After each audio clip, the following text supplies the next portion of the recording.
Hi, this is Panzerkill 13. I hope everybody's having a happy modeling day, and this video is going to be about, normally when I build an armor piece, I always use link-to-link tracks, whether the kit comes with them or I have to purchase aftermarket ones. I never really use the rubber band tracks because, to me, the link-to-link tracks offer the most realism that you're going to get. The sag is not the same in the rubber band tracks, even if you glue them to the return rollers and all of that stuff. Some of the rubber band tracks aren't molded on both sides, so you get the detail that goes to the bottom, to the ground, but not the one within the wheels itself and what have you. So normally I do only link-to-link tracks. Now there's a lot of controversy to that because a lot of people don't like them because, oh my god, there's a lot of cleanup and cutting and all of that. Some people don't like magic tracks, which I don't know for the life of me why you wouldn't like them. They're snapped together. You just wet them a little bit so that they can ease in, because a lot of people break them because they try to put them in dry. And that's going to be probably another video in itself, because I'll show you how to assemble magic tracks, which is nothing. But anyway, you dip them in water first and then you snap them. They slide right in, no big deal. And you don't have to glue them because they snap right. A lot of workable tracks or kits with workable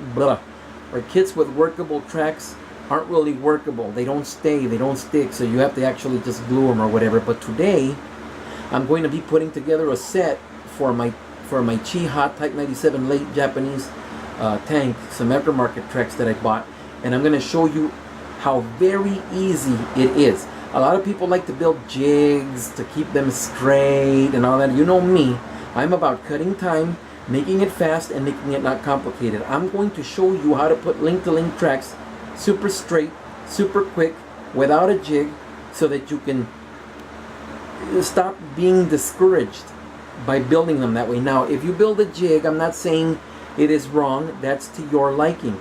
But a lot of modelers don't like link-to-link tracks because of the complicity of having to build a jig, having to clean them up, so I'm going to show an easy way without a jig, super straight, because I built all of my tanks this way, and you've seen them in my dioramas and you like them, and you've seen them by themselves and they won awards. Naturally the tracks are straight, and I make sure that they're straight because I judge IPMS, so I build them to IPMS specifications to where they're not crooked or anything, because when you go to a contest, the first thing that has to happen is the mechanical has to be correct. That's what a lot of judges forget. A lot of judges, ooh, that one's cool and I like that one, and then that's how they judge, which is completely wrong. You have to judge by the rules set forth by either IPMS or AMPS, whatever you're competing in. But since I belong to IPMS and most of the shows I attend are IPMS, I judge IPMS rules. And they state that, you know, the tracks have to be straight, no crookedness, no glue showing, what have you. So I'm going to show you very easily how to put together link-to-link tracks in this video, amongst other little details that you can do to enhance your armor pieces. Nevertheless, here's the video. Comment, rate, shout out to the Scale Army and Hangar, the Modeling Fanatics, the Panzer page, 135th scale model tanks. I mean, there are just so many pages. The Mia Modeling page, Desert Wars, the Modeling Half Tracks page, Military Modeling, Scandinavian Modelers up in Scandinavia. I mean, there's just so many.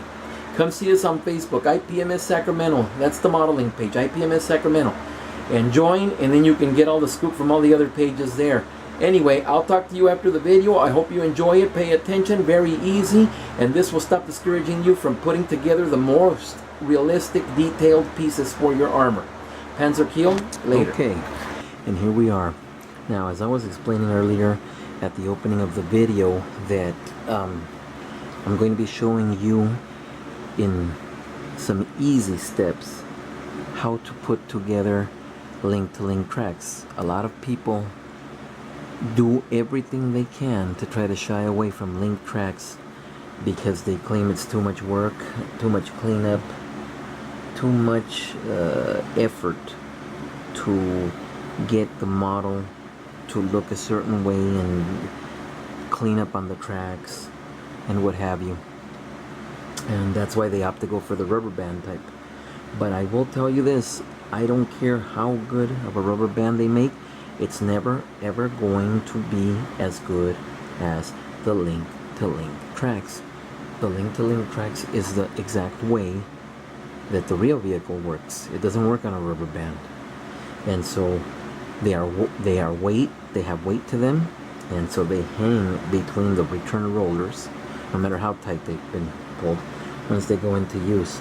And so you're not going to beat that realism if you don't use the link-to-link tracks. And a lot of people won't use them because they think it's very, very hard and that it's too much work. And today I'm going to show you that it's not.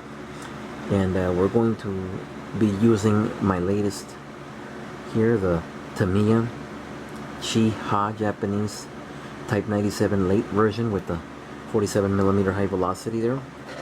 And I originally got in a group build with this kit, and it was for a group build.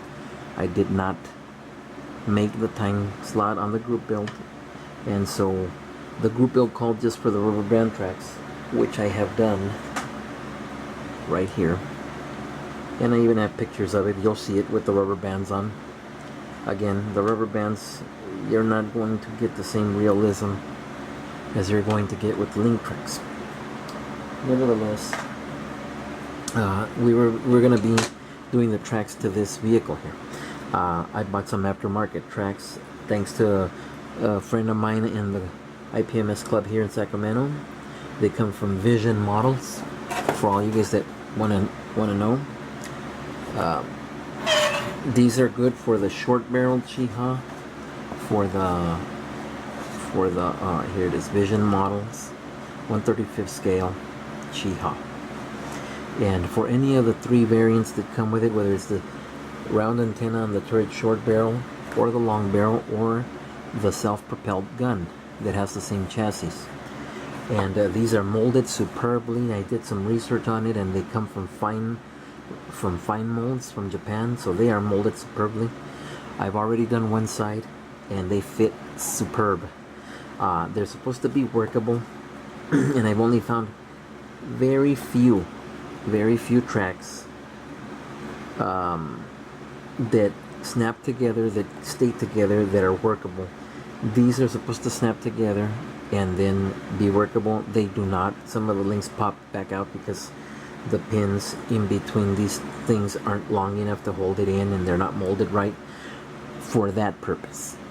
But as far as for link to link, to glue them together, which is what I do anyway, I never leave working tracks unless I'm gonna do frills, and I've only done a couple of pairs of frills, and I always usually opt for the plastic, because to me, I know people think that frills and they're steel and they weigh. You can get the same exact effect with the plastic, very much cheaper and easier than the frills that are like 30 bucks. These were only $9.99. Yes, $9.99, superb tracks, with a $4.50 shipping on eBay, and then they go for, with any of the three variants that Tamiya has released. And these are the ones we're going to be using today. Not as workable, but you can if you want to, but as regular link-to-link tracks.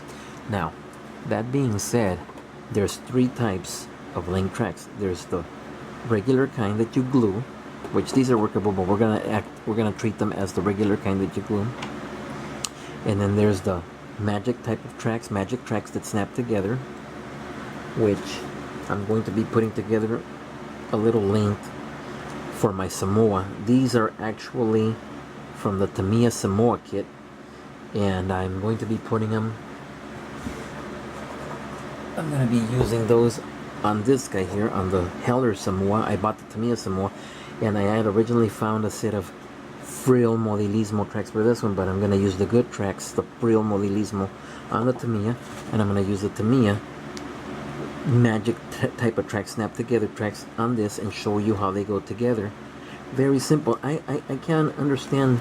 There was a guy on Facebook not too long ago complaining that magic tracks and these were horrible, that you can't get any easier than this when they're engineered right, like the Tamiya and the magic tracks. The problem people have is that they don't understand that they're cast to, they're made to exact tolerances, that they fit so tight that you have to wet them. It's like putting lubricant on them. Wet them to make them fit and pop in, and then the water just evaporates and you've got working track. You have to wet them for them to snap together. And the guy was breaking a lot of links because he was trying to just shove them in and bam, they would just snap because of the strength and the tensile strength between the two contact points here.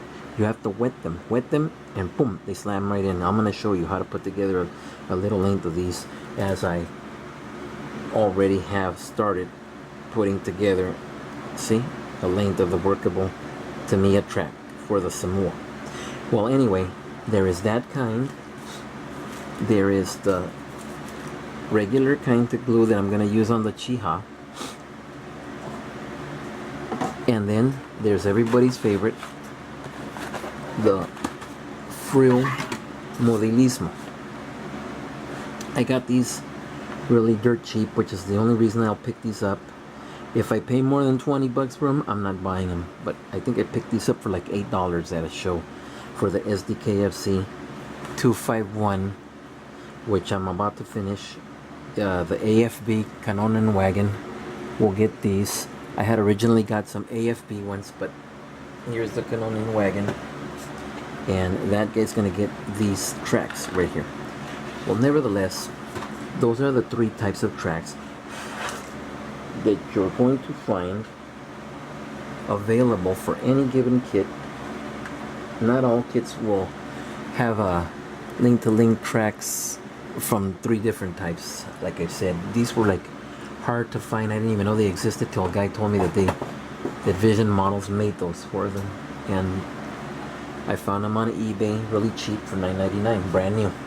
Now they come in trees like this, 25 deep, and you have to cut the red parts right there are the excess parts, and the links are in between, and you have to cut them and clean up just a little bit. I mean, if you take a flat razor blade, which is what I did, I'm going through this really quick. I took a flat razor blade and just snapped, and then just sand it a little bit, and they're perfectly fine, ready to go. And so this is the way they come in 25 sprues like that, and then they're supposed to be, like they said, workable, but some of the nipples that protrude from here aren't deep enough to hold it in. I tried it, and they just snap right out. They don't even snap, they just slide right out. So I decided to use them as regular link-to-link tracks, but you don't have to do anything, just snap them and glue them. That's it. Well, anyway, this is what we're going to be using today, and I just wanted to show you the three types of tracks that there is. And so what we're going to do here is, normally what I'll do is I'll put together little sets of like 5 each or 4 each, and then put them together and glue them together and then straighten them. Now, a lot of people will tell you build a jig, or the kit comes with a jig. And if you know me, you know that I'm about making things, doing them fast, doing them cheap, and doing them quick, because otherwise it's not that fun, and that's why people shy away from the link-to-link tracks. That being said, these tracks here, I'm going to show you in very easy steps how to put them together, and get them ready for that. Normally what I'll do when I'm doing link-to-link tracks is I will do the top first, the whole top part. I'll make it come around to like right here. I already did the other side, so I counted them. I need 49 links. I'll make them come to like about right here, and then make it come to like about right here. Sorry, like about right here. Let me see if you can. Here we go. I'll make the tracks come to down here, right before the apex of going completely around the thing, about right here, and about right here. And I'll add the sag, and you'll see how I do the sag, and then I'll let it dry overnight, which gives you a very hard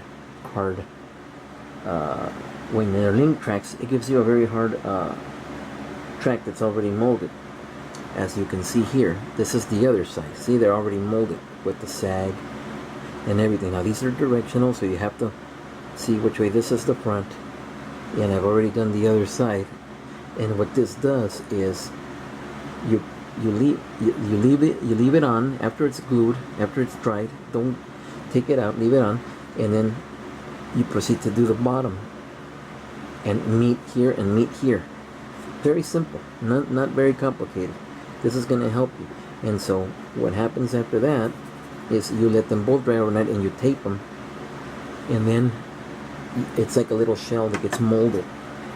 This is the bottom of the other side, and then they go together, see?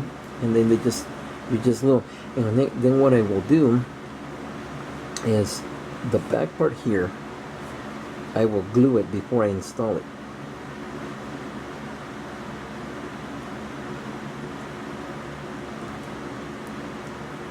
See, it installs, and the front part I'll leave open till the end, and when you put them together, you slide it together. This is very easy to just 2 little contact points to glue here, already being held by the spoke here, and it's unnoticeable. I build my tanks, every single piece of armor gets built this way, folks. Now, the good thing about Tamiya and any other, the Tamiya has this rubber bushing in here. I'm not into plain and workable and all that, but what this does is it allows you to pull it off and put it back on. What that does is, it doesn't matter how curved this is, when you're going to go to put it, you're going to put your you'll go and put your wheel on like this. Well, this is for the other side, that's why it's not fitting this guy. I didn't mold it for this guy. Oh, okay, it's wrong too. Okay, this is the way it is. Anyway, you'll put you put it in, and then it slides in really nice and easy. Any other kit, don't glue the sprocket. Glue it until you're ready to put the top part of the track. And what you do is you put glue there, you put glue here, and you put the track in, and you glue the sprocket and hold the sprocket, and there you are. And then you just proceed to glue this one. Or if you already have it glued, like I said to do, it's even easier. And you just slide it in, and then the last glue point will just be this. And I will show you in this video. I will show you, because these are eventually going to get glued before I paint and left overnight. But I wanted to leave them unglued so I can show you. But these are going to get glued overnight, and these tracks are almost done. But nevertheless, let's get going here. And what will happen is, I got to put this back because I'm going to have to run the top part here. Now, another thing, if you're going to do weathering like mud, everything, put it on now before you put on the tracks. And what I'm going to do is, before you put on the painted tracks, once the track dries and it comes out, then I'm going to finish up the weathering in here, and then put the tracks on, and then weather the tracks. So we will begin now, and I'll show you how quick it is. What you want to do is get all your glue, get all your stuff ready, have your work area ready, and I already proceeded to clean all these up a couple of nights ago, so these are ready to just get glued and go. And what will happen is, I use Tamiya really light cement. Okay, and we will proceed now. Again, like I said before, some people are going to tell you build a jig and you gotta get them perfectly straight. One, you gotta get them straight, perfectly. Don't let me tell you where your head is. And I'm trying to be polite here. I build every single piece of armor like this, and you've seen my dioramas and you've seen my armor, and you cannot tell that I didn't build a jig for it. But they're not perfectly straight. They're straight, but they're not perfectly straight, and they don't need to be, because once they get into the gear, you're never going to see anything. They might have the minutest, you're not going to see it. And I'll show you an example on my head circle.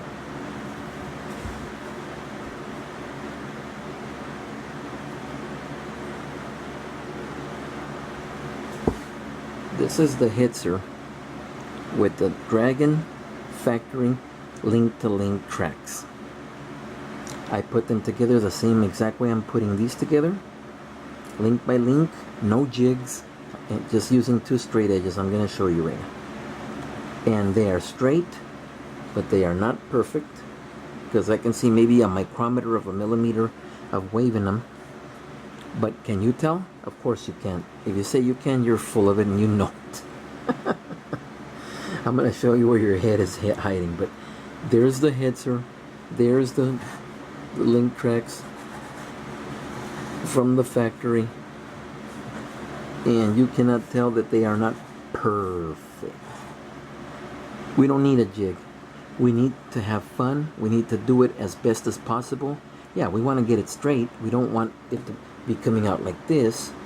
But the way I'm going to show you will get it straight enough so where you can make it quick, you can make it easy, you can actually get the courage to do link tracks because they're more realistic, and you can move on to the next project faster.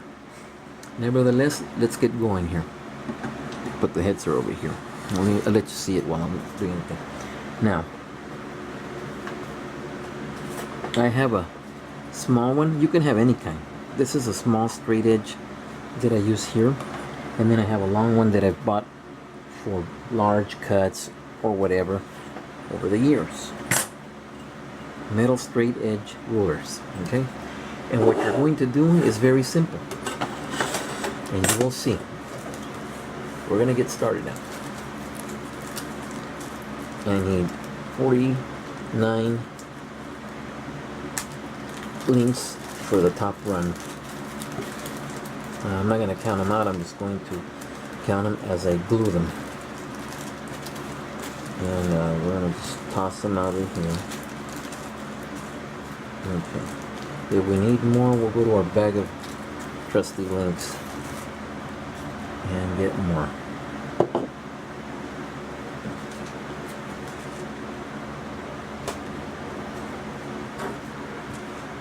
Now, these were designed to be workable in snapping. So there's going to be instances where they do snap. Don't panic. Just glue and treat them as regular links. And we're going to start with one, and then I'll snap one in. Snap right in. See that? Right here. And I'm going to do a run of 4.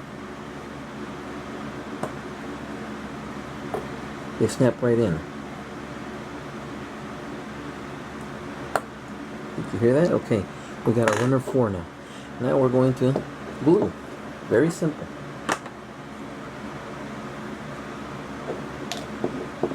I'm running out of glue on this bottle. I have another bottle, but I want to use it all up. And you know, just put the glue in. Don't do anything yet. The glue will run with capillary action.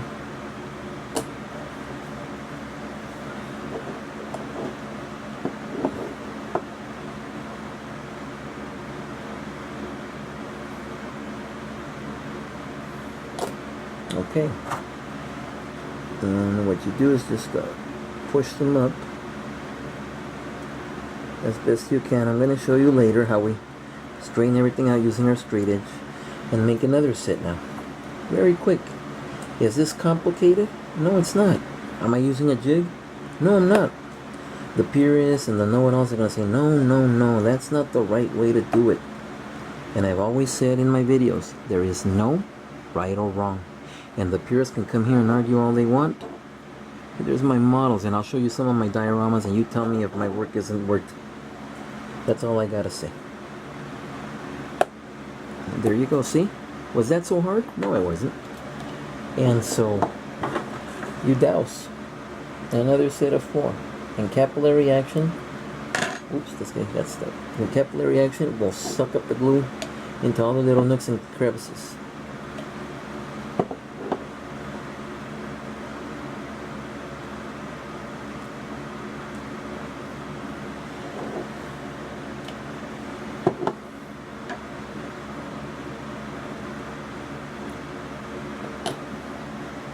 We have our second set. You see how quick this is going?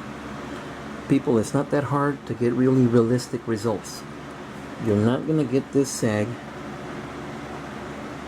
from rubber band tracks. I know, because I'm going to show you the picture of when it had the rubber band tracks on.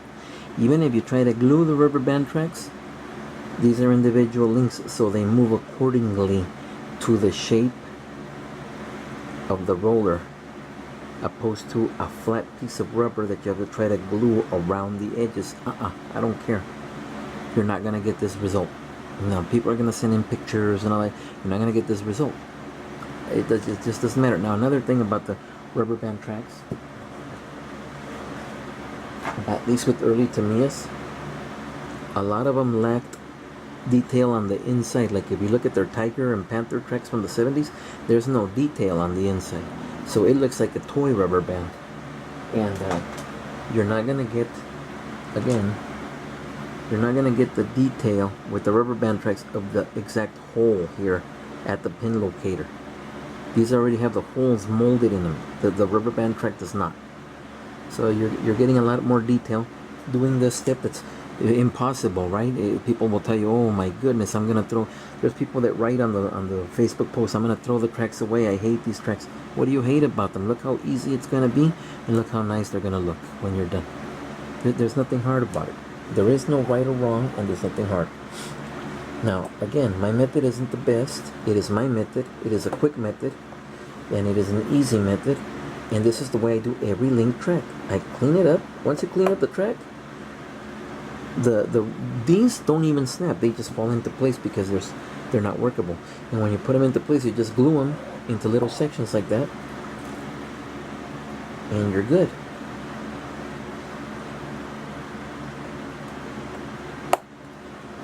And there's another section. Now we glue it.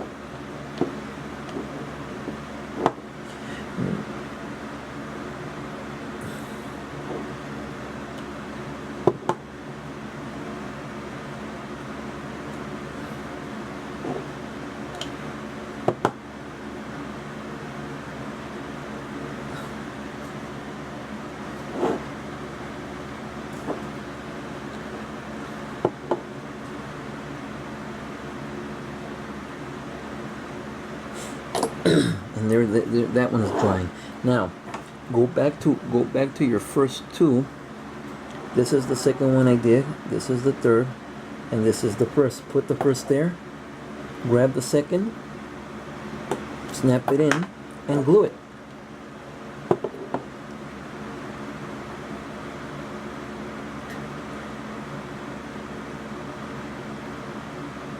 Now, was that so hard? Of course it wasn't.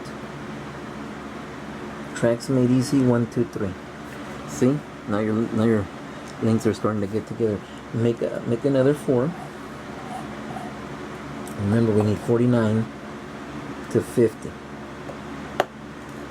See that one snapped out. It snapped in and it snapped right out because the pin isn't long enough. But it's okay. Just go back in there and snap it in and leave it in there. Oh, that one's live.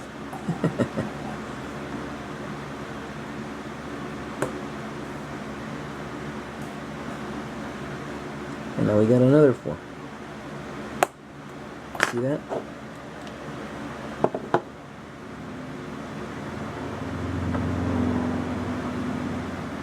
Make sure the glue goes everywhere, because you don't want them snapping out later.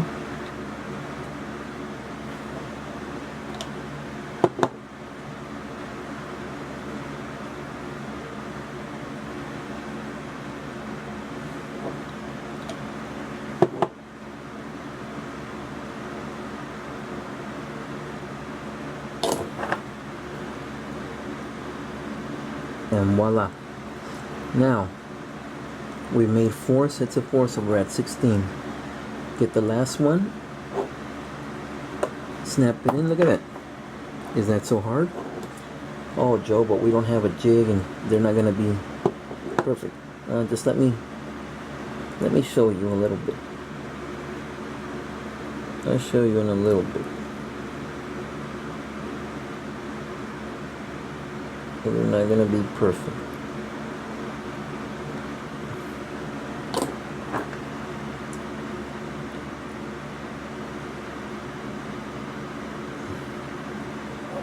Look at that. Okay. Now, when you start getting to the end here, because I'm almost at the end here, you're not going to keep putting from one side. Put one of the fresh ones on each side, because those are going to be the ones that round the wheels and the spokes and what have you. This has quite a bit that has to get into it, so put the next 2 fresh ones in the front and one in the back. Now, you can see here, and now I'm going to show you. You can see how it's crooked. It's been drying, but it's crooked. And the good thing about liquid cement is that it stays workable. It stays workable. See, it stays workable for 20 minutes, 30 minutes, and that's what allows you to do the sag or whatever. And it doesn't matter how I bent it. Look how unstraight it is. Well, Joe, see, you need a jig and what have you. No, you don't. That's where this comes in, and I'm going to show you right now. No jig, instant straightening out. What you do is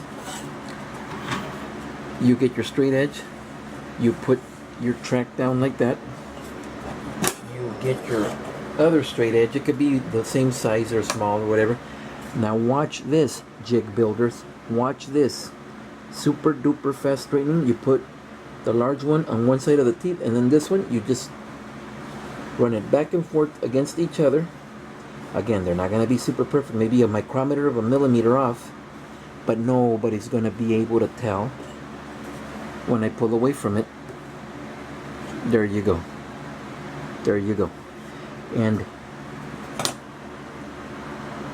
if you're not satisfied, keep running it and pressing hard against each other in a V form against the teeth of the track, because the teeth of the track are resting on the straight edge here.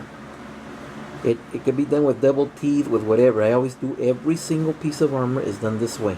Every single piece. And you have seen my armor. And there you go. Instant jig, instant straightening out. It's not 100% perfect. Maybe a micrometer of a millimeter is off right here. But once it's in there, you're never going to notice. And there you go. Tracks made easy. They're not complicated. I show you how gluing them. Now, one thing you want to do with these is you want to put your straight edge down, all the way down, pushing down, and then push. Put your finger here so you can put pressure there. And with these 2 fingers, you're going to push forward. With these 2 fingers, you're going to push backward. And you're going to smash them in to make sure there's no gaps. And the straight edge keeps it from buckling up. Okay, we pushed them in. Now you see how they're buckling up now? You do. Now that you push them in and compress them, now you proceed to re-straighten them out. No jig needed. I never use a jig. I do all my tracks this way. Look how quick I put these together. Look how quick they're going to go on the tank. Look at that. Perfectly straight because of the straight edge. And you lift up, and there you are. There you go. There you go. I'm looking at it. There might be 1 micrometer of a millimeter off right here. But again, once it goes on there and it starts sagging, you're never going to see the difference. No jig necessary at all whatsoever. Let's proceed to finish up on the back, and then we're going to strain it out again.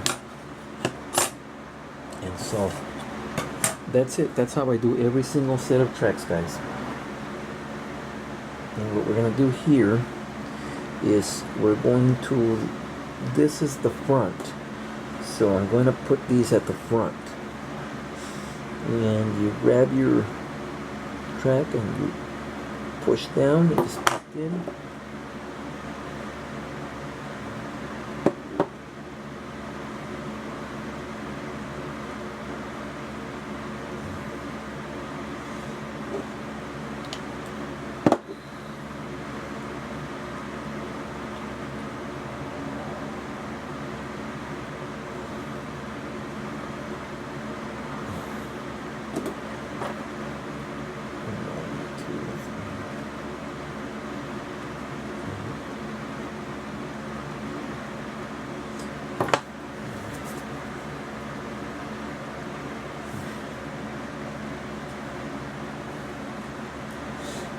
And again,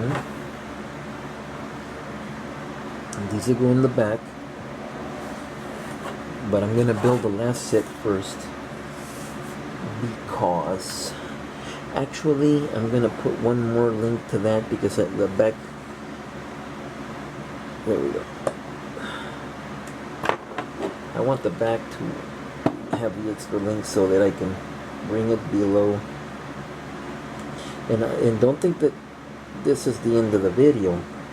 I'm going to walk you through paint, I'm going to walk you through weathering, I'm going to walk you through installation of set tracks so that you can see how easy it is as 1, 2, 3.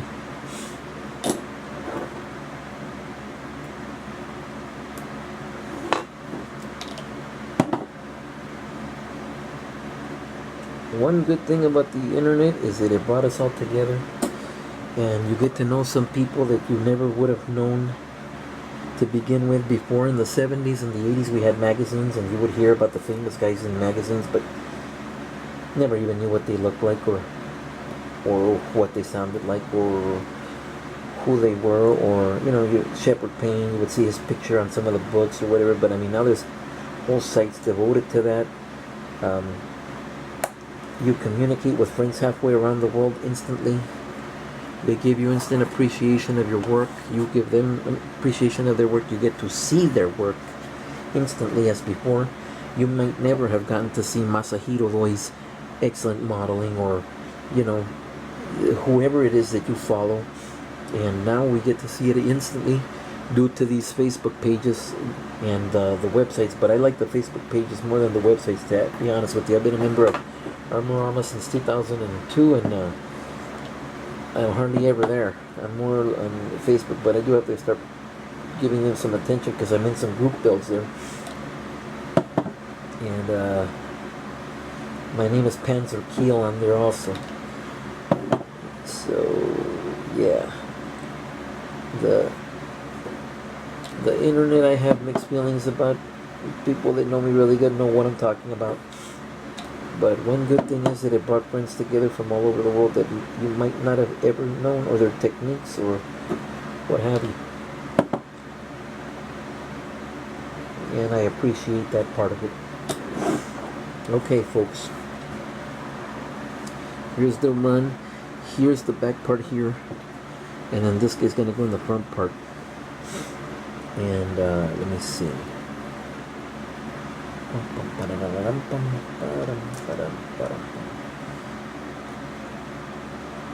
Yeah, it goes like that. So yeah, that's the front part.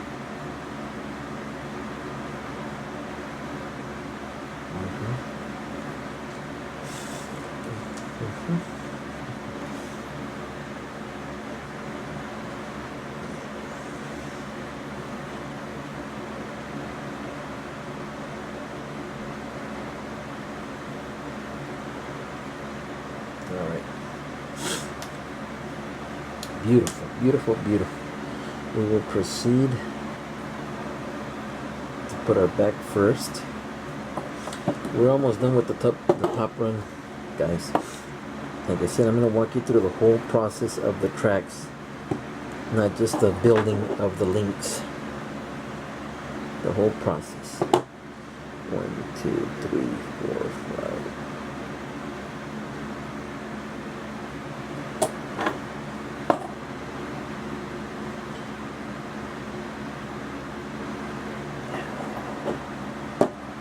And we're going to straighten them out again one more time.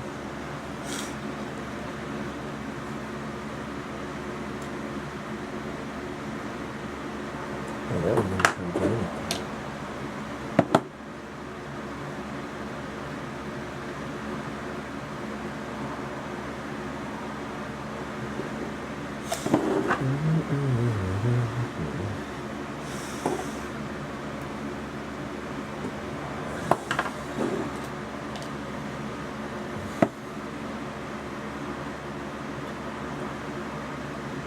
Remember, this isn't the only way.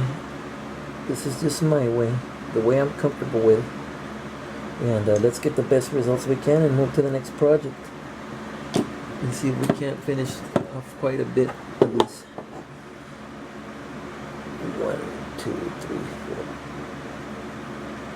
Beautiful. Now we're gonna let it dabble in itself there, wobble it, let him wallow in it. Anyway, and so you see they're all still fresh or whatever. You can see it start snaking or whatever, but it's okay. Again, take your straight edge right here. Take the smaller one. If you have two of the same size, it's even better. I just don't happen to have two. I just have the small one and the big one here. But the big one's the backbone, the anvil, and the small one's the hammer. You just run it back and forth very gently. If you see that some parts still wave out, push down and then push in as hard as you can.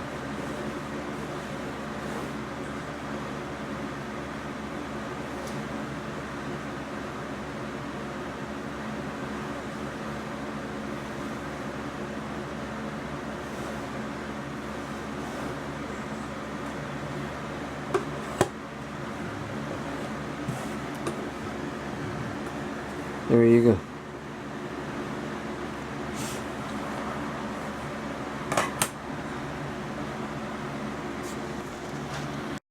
Okay guys, and here we are with our finished run here. We're going to do one more check of the straight edges just to keep it honest. Beautiful.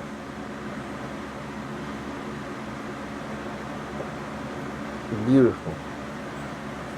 And here we are. Now the moment of truth. Now we start fitting it to that. And what you're going to do is we're going to run the track in there. And we're going to squeeze the links around. And the thing is that about them to me is that it moves this way, so it makes it kind of a little easier. We're going to come around like this. And we're going to give it its sag first. And then we're going to tape the edges so that they glue overnight. Take the turret off for now so we don't damage anything there and all the the mayhem that's about to happen. But here we go. You just pick it up like this and it's still workable, and you proceed to go in, and again the teeth will guide the whole deal there. See? The teeth will guide the whole deal. Look at that. Beautiful. Look at that. Beautiful. And what we're going to do is, what you want to do is you want to grab a toothpick so you can hold the top part down while you wrap the front around.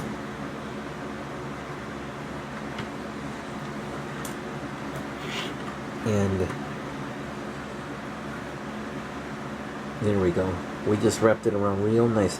These fit superb on the Tamiya sprockets. They were engineered for the Tamiya.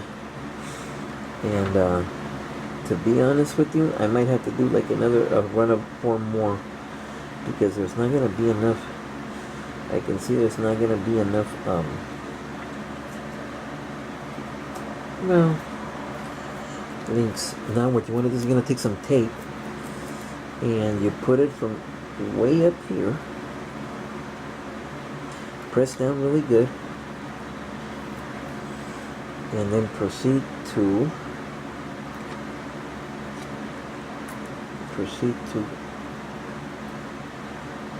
tape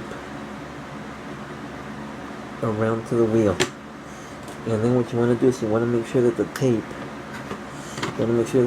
is sticking to each and every link here,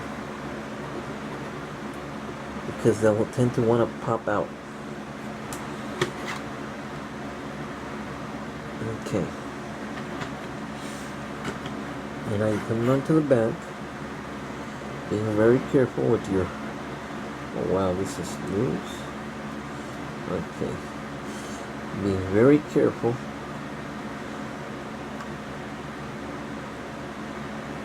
And proceed to do the curvature of the rear links.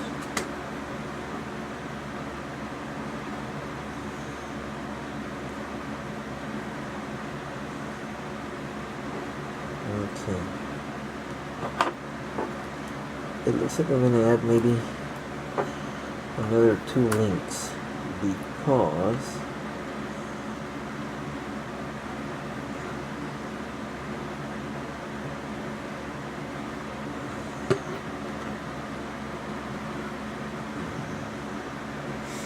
okay, yeah, I'm gonna have 2 more links. The good thing is that these are still like I said, workable, but I'm gonna have like maybe 2 more links before I put the sag in the track. You know what? I'm gonna do 3 before I put the sag in the track, because it's 3 on the safe side. Wow, that's too many.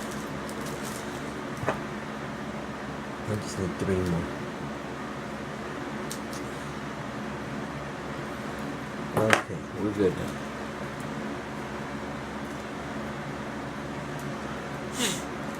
And what we're going to do here is build our little links here.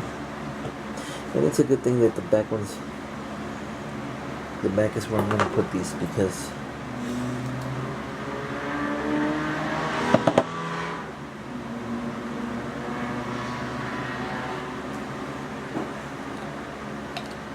don't panic, guys, okay? Whenever something doesn't go on the way, see, I'm not panicking. Don't panic. Everything can be fixed. It isn't the end of the world. There is no right or wrong. People think that because they're building something and they don't build it exactly as someone else said, do it to this specification or that specification, but it's the end of the world. No, it's not. There's more than one way to skin a cat. There's more than one way to point from point A to point B.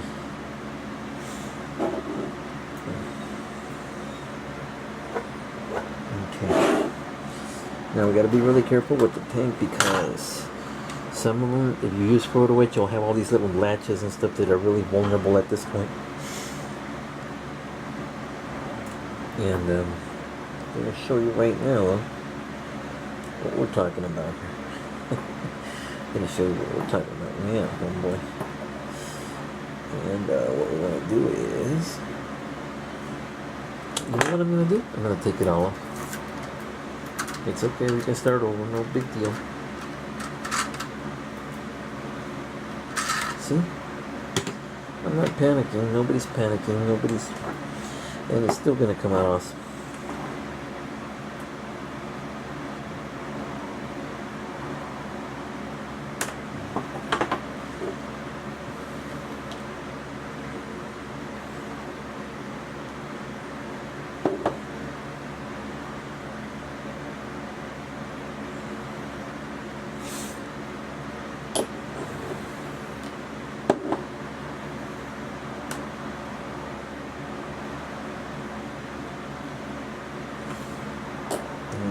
Do and see how they've held their straightness. I'm telling you, you don't need a jig. All you need is 2 straight edges, and they'll keep them honest.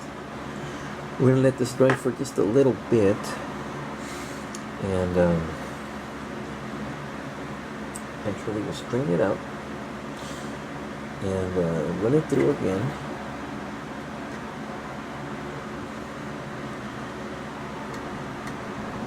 Okay, we gotta strain it out, because then it's not gonna want to go all the way through. And I'll just bend it back down at the sprocket.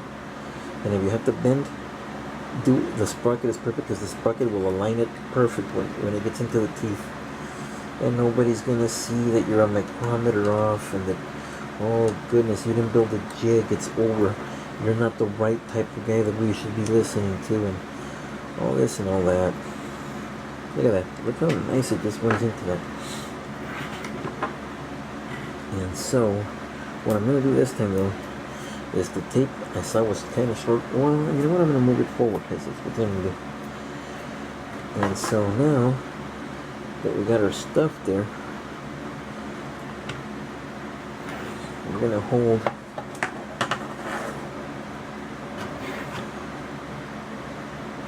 that there, and proceed to wrap.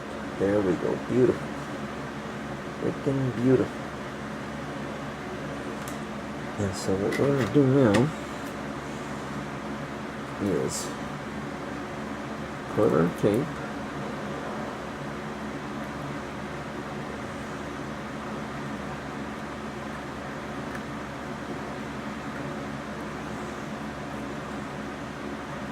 There we go. I want to reach this wheel here.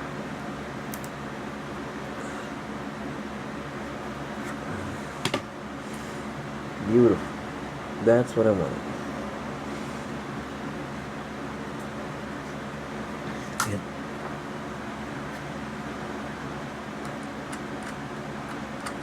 Okay.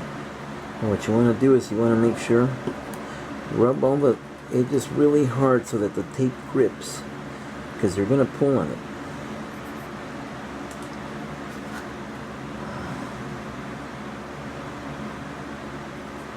And so now we can proceed to wrap our links back here around the tires, around the back idler.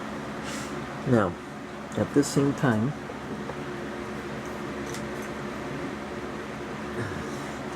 I use balsa wood, pretty much anything that I can find to help with the sag on the wheel.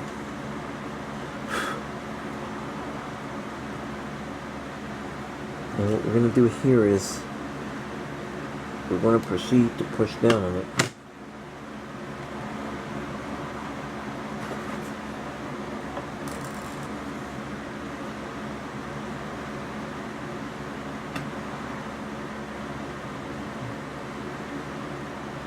Okay, that's what I want.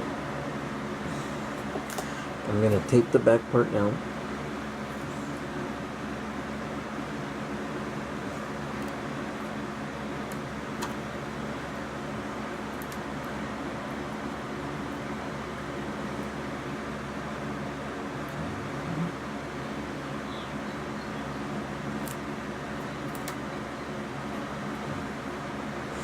This suspension isn't supposed to be loose. I'm going to have to re-glue it.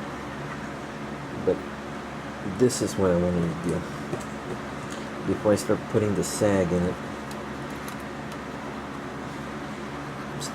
Press the tape in real good. Now that we're in on both ends, we're going to proceed to push our sag. And what you're going to do is you want to create valleys in between the bogey. At first it'll feel extreme, like that feels extreme right there, but don't worry, there's a reason for it.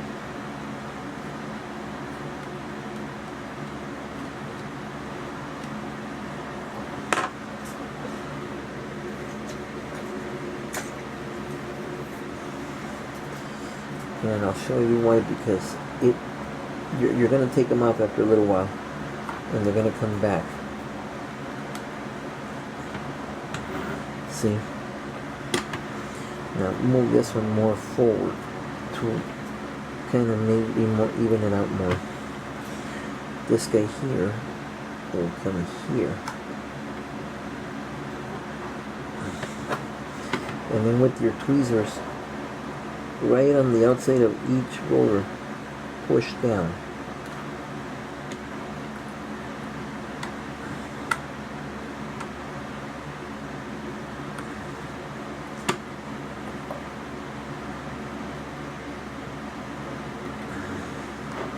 Push down so that it's even.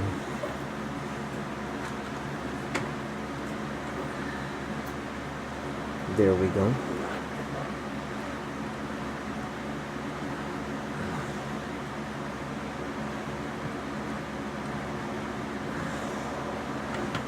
Okay, one more.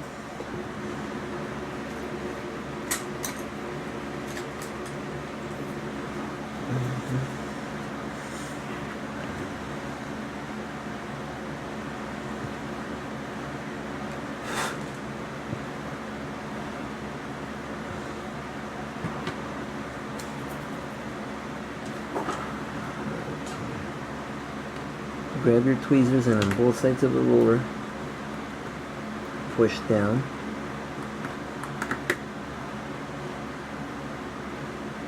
Like so, you see that? And now put your wedge in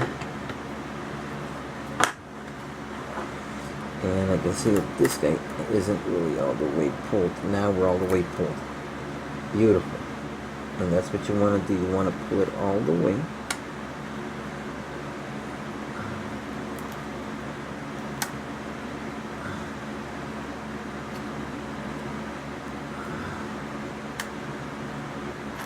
There we go. Once it presses down on it, it'll be fine.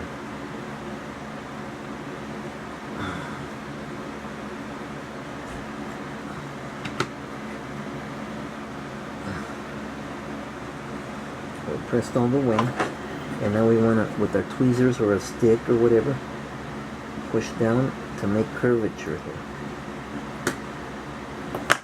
If you need to, push this guy in at a diagonal angle, like that.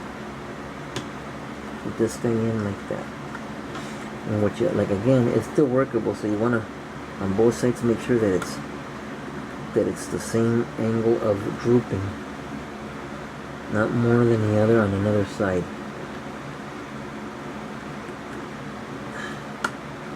That's the beauty of this, is that they stay workable.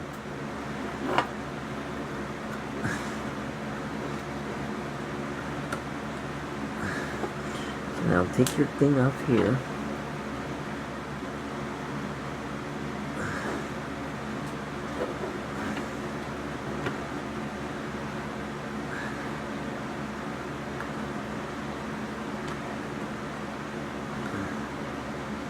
Push down.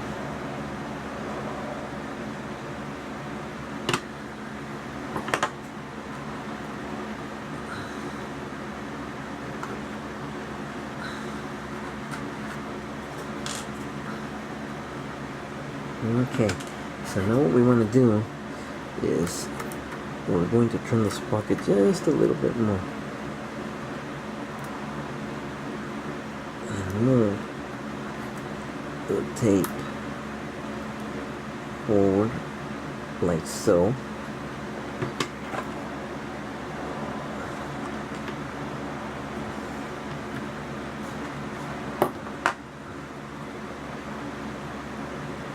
Okay. And now what I want to do is I want to wedge something on the top of these.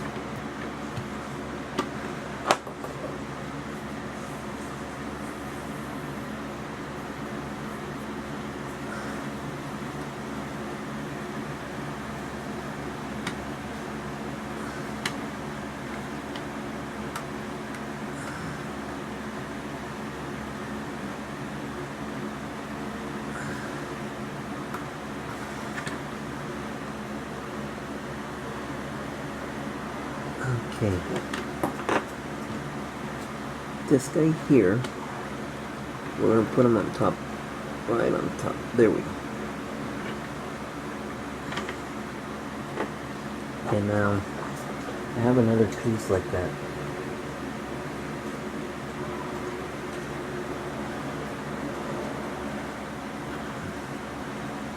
And this guy will be the same thing.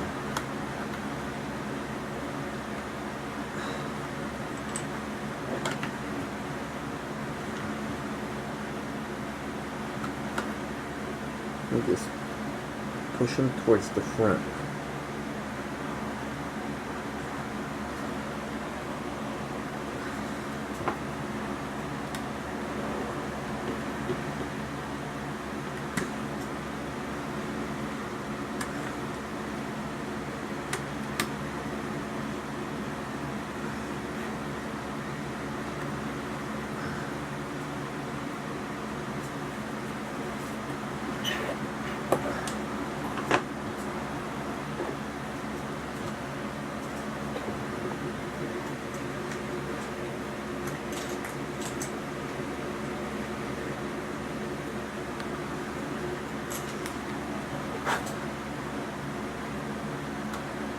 There we go.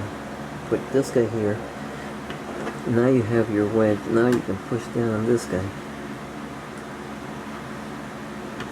And push down on this guy.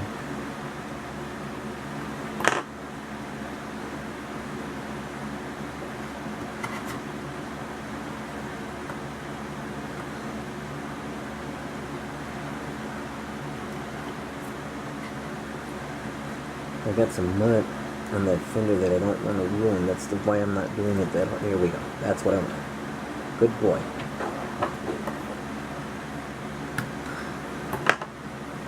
Okay, that guy's there, that guy's there. This guy, I'm gonna walk him up. There we go. Beautiful. Freaking beautiful. See how I use my tweezers? To do both sides down equally.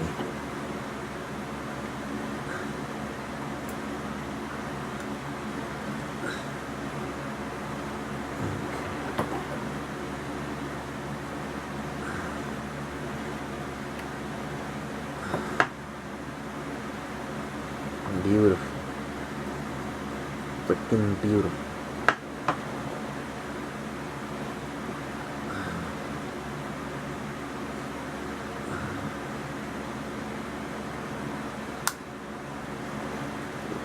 I love the balsa wood because it squeezes. So now you can actually adjust the sag. I don't want that much sag there, so I'm going to bring all the way forward.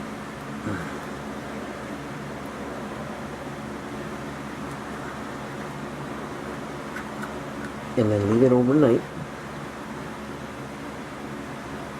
And it should dry perfectly. I'm going to pull this a little more. Yeah, this thing should have been glued already, but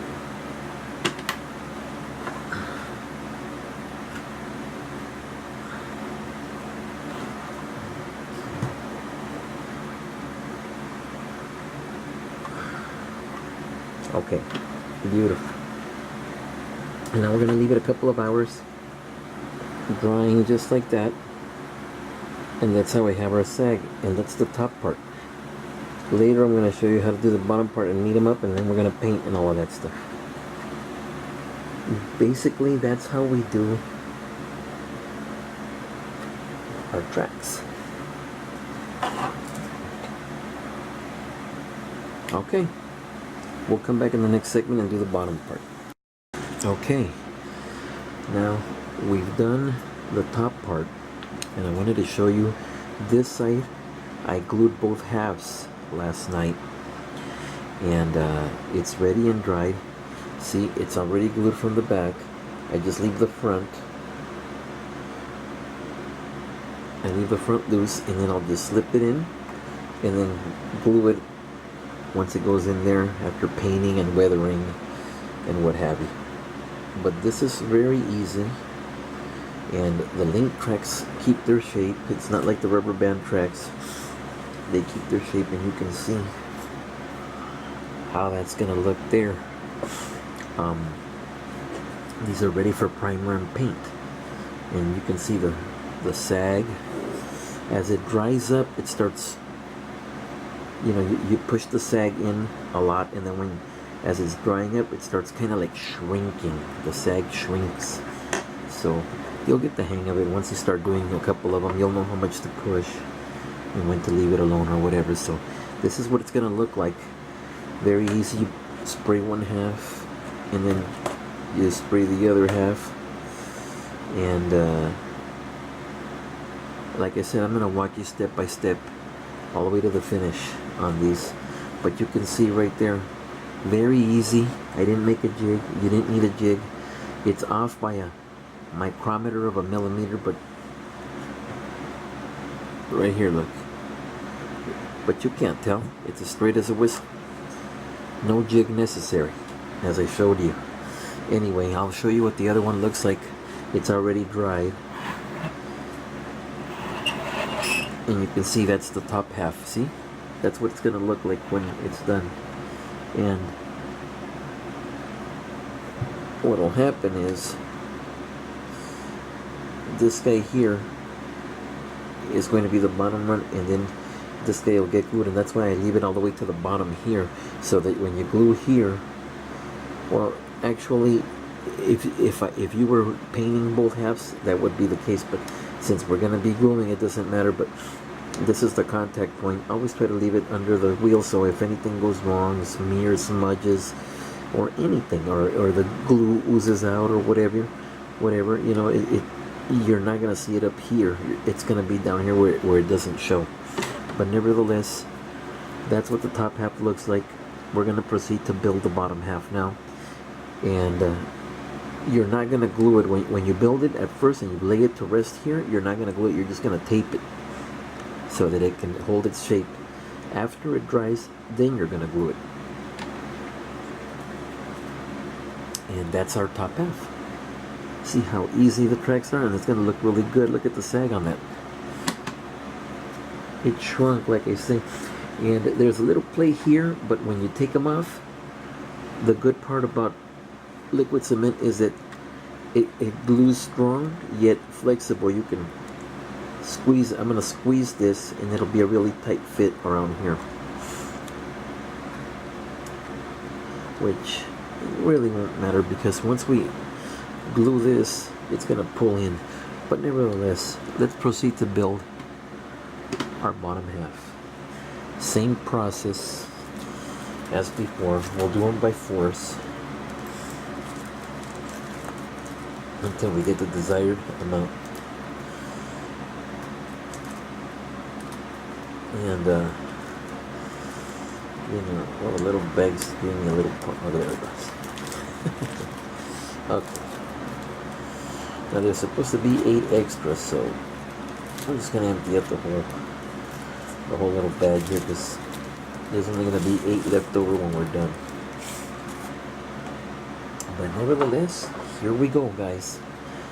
The bottom half to finish up our tracks and get them ready for paint. And I love these tracks. These are just like so awesome. They just snap in really easy. Almost too easy, and that's why they're not really workable because some of them snap right back out. No jigs necessary. I don't have a jig. You can see right here. I don't have a jig.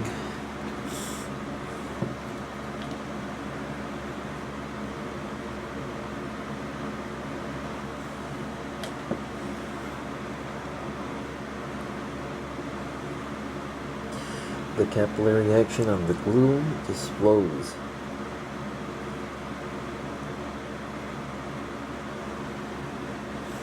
And it's awesome.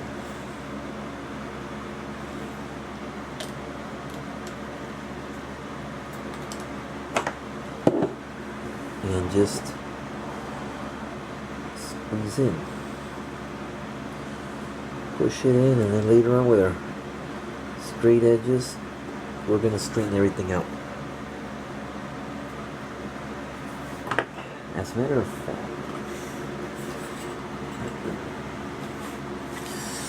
about right there.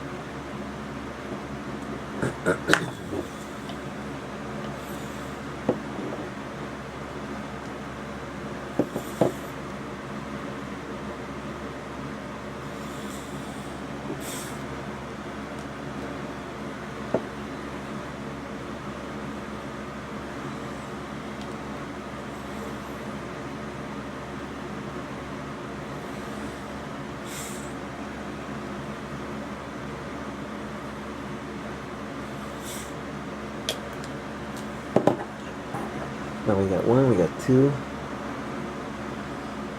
Just push gently so that the glue seals everywhere but doesn't ooze out. I love these tracks. These tracks are awesome. Super quick, super fast. They fit super great.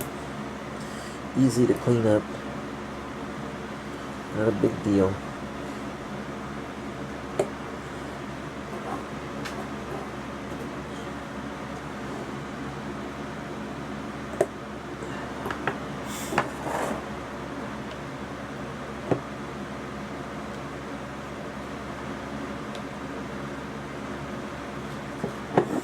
and you just glue,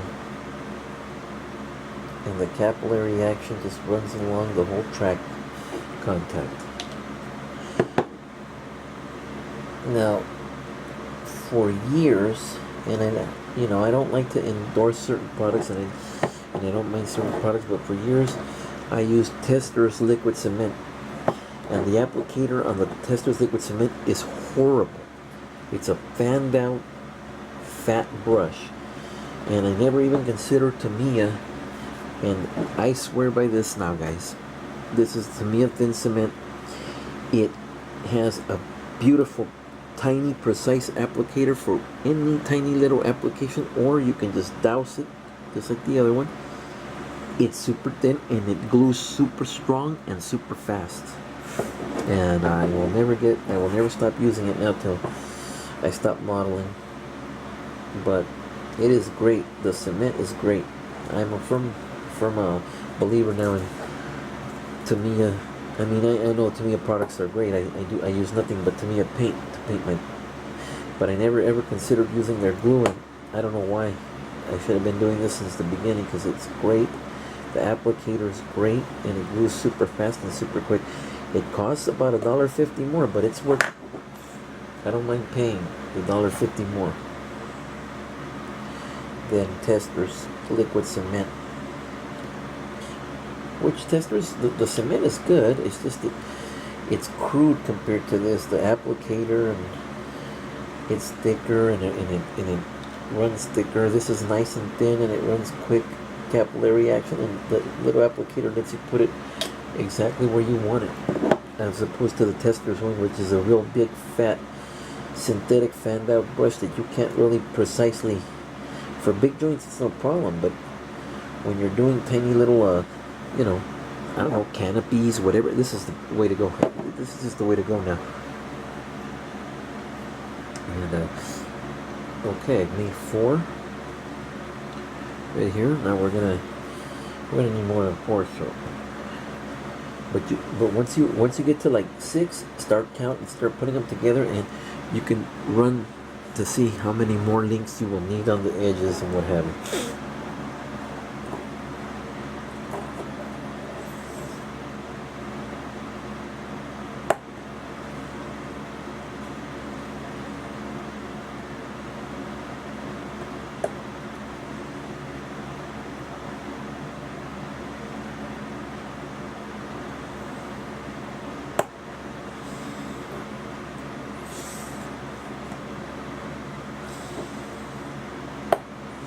I'm going to make one more set of 4s and start gluing them. Actually, I'm going to start gluing those now.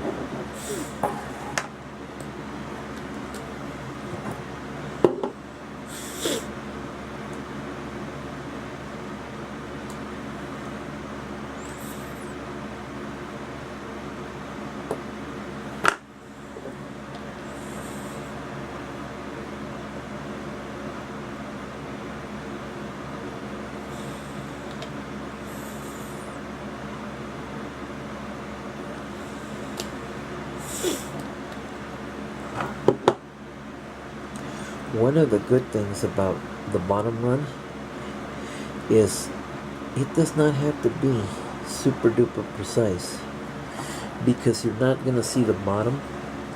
Most of the bogey wheels cover it, so you're only going to see in between, and it's not a lot of exposure there. So you don't have to be like super duper. If I wasn't super duper careful at the top with the straightness and what have you, the bottom is even better because it gets hit big time. But you'll see that they're still going to be straight enough to fool the eye, but it doesn't need to fool the eye. They're straight enough. They're just not perfect like that jig builder, guys. And it's okay. If that's what you want to do, that's what you want to do. There's no right or wrong. Again, this might not be the best way, but it's my way, and it's a quick way. And that's why I like using link tracks rather than the rubber band, because they're not going to beat the realism of the sag and all of that stuff. Okay, this guy hasn't been glued, so I'll glue this guy.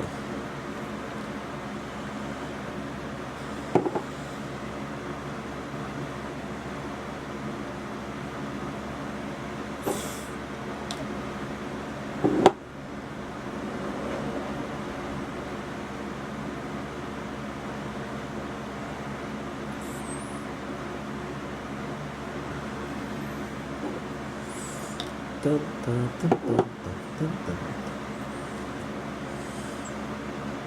Okay.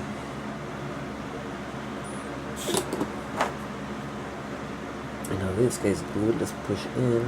Make sure all the contact points are all the way to the front.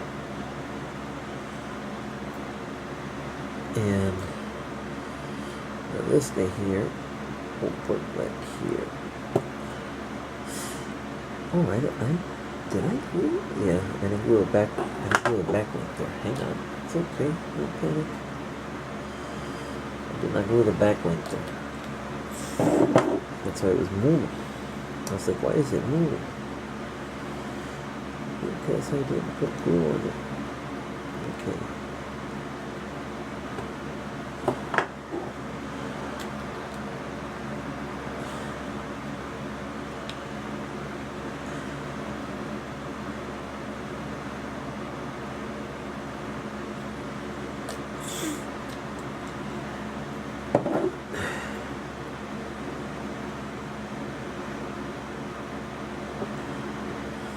Beautiful. Now let's build one more. Actually, we'll build 2 more sections. And then we'll have like a test fit to the side. We're not going to actually put it in, but we'll have a test fit and it'll tell us how many more links we need.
See how it's curving here? I don't know if the camera can catch it. There it goes. It's curving. It's fresh. Don't panic. It's fine. Don't worry. Now we're gonna glue that guy down. You can push it down with your hand and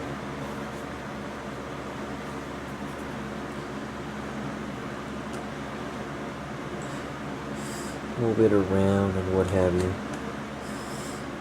We're going to straighten it out with our straight edges right now, so it doesn't matter. No jig necessary, guys. No jig necessary. Very quick and easy.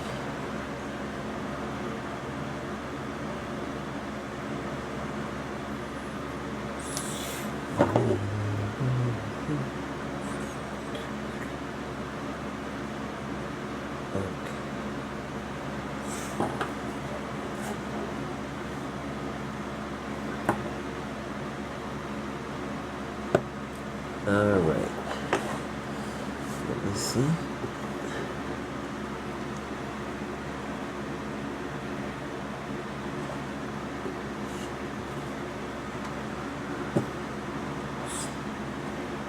Okay.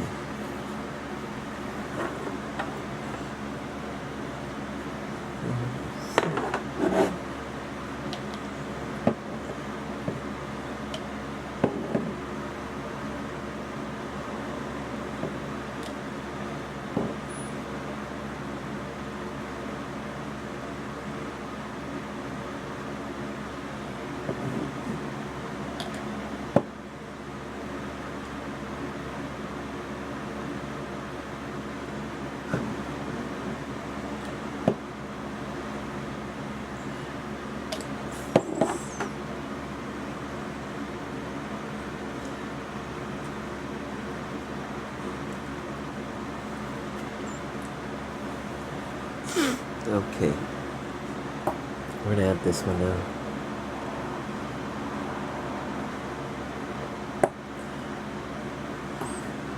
it looks like we're gonna need 2 more, so while I build this 2 more,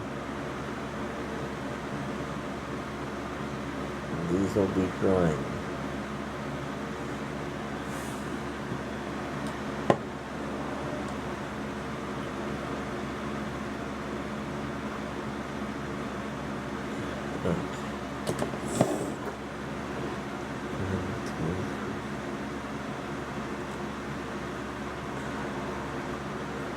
Okay, we'll build 2 more lanes of track. And right now you can start seeing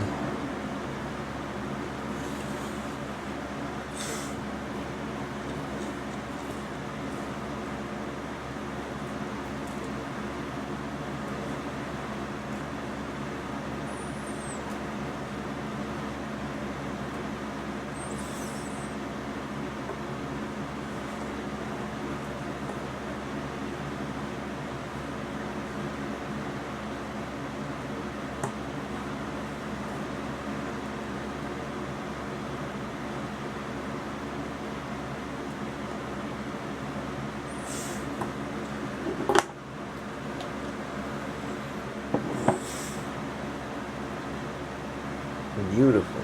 We're getting our capillary action going here. Beautiful.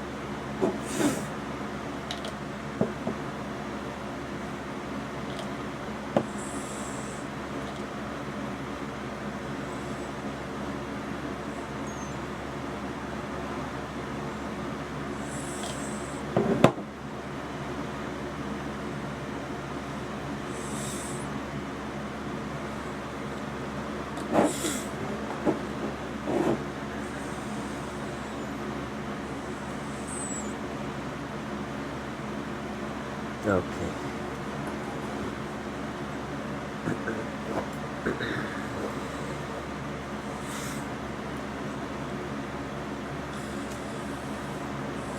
One more to go. And then we'll do a side-by-side test fit to the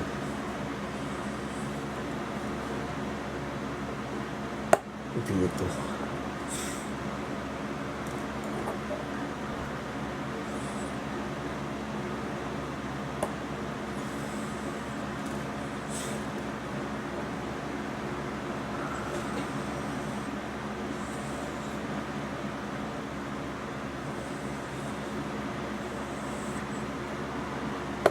Alrighty.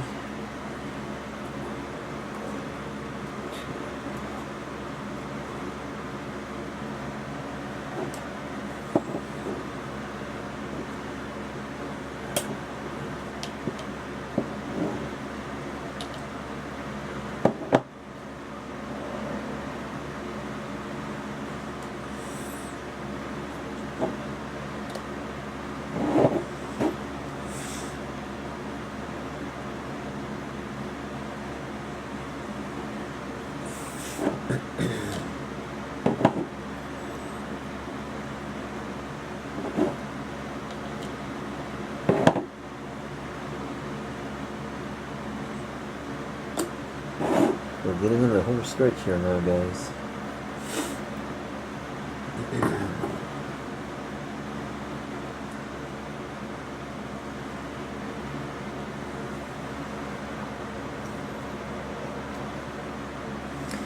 And now, while these guys are drying here, I'll put the one that's already dry to the rest of the guy here, to the rest of the track.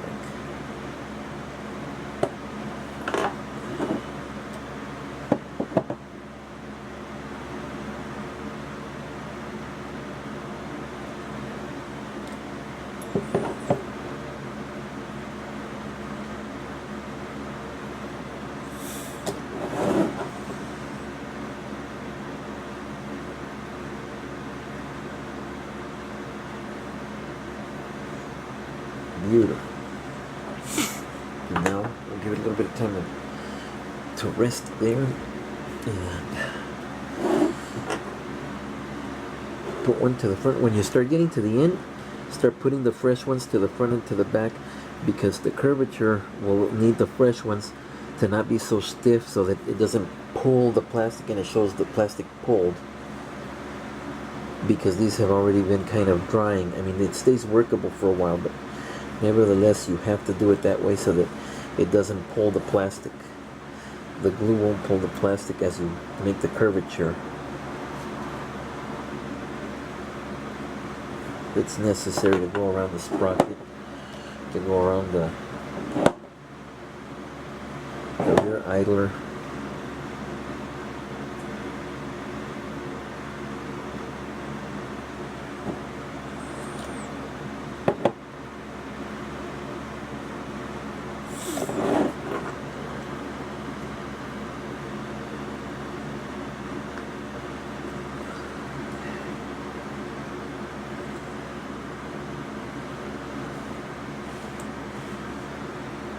That one came up.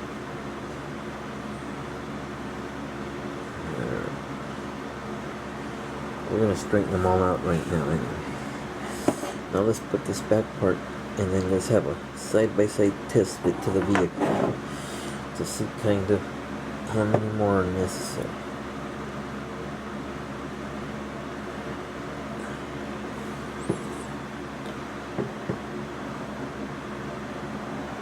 Alright, and now we push forward,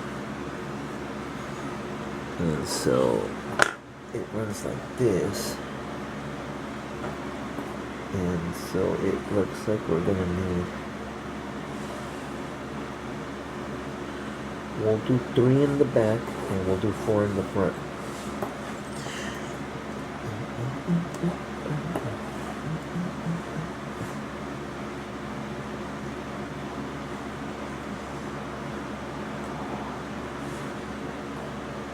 Now, it's supposed to have 8 extra links, but I guess that when they manufactured it, they didn't count on the sag because the sag causes you to use more links. It says that there was 8 extra links on it.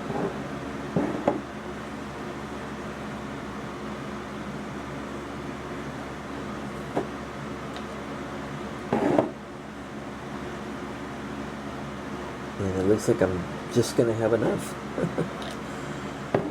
I better have enough.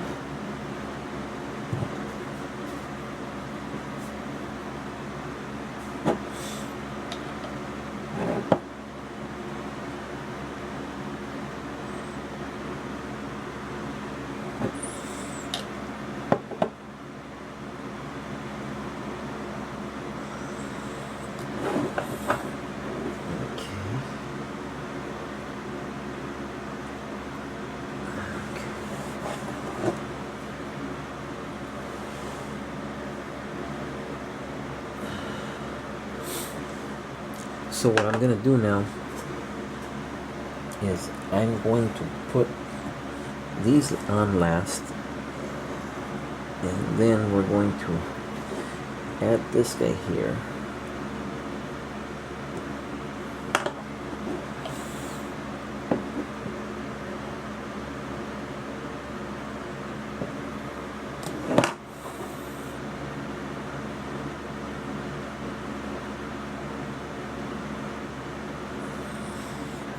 We'll let it dry for a little bit, and then we'll hit it with our trusty straight edges to straighten them out. The bottom run is even, don't worry about it. The bottom part is important, but the bogies will line it up. But see, this is how we straighten it out with no jig. No jig necessary. Very easy. Look at that. Look at that. And it needs a little bit because it's still fresh and it's still wanting to buckle, but it's okay. As it dries, it's going to dry very, very, very straight. And once you put it onto the bogies, that's it.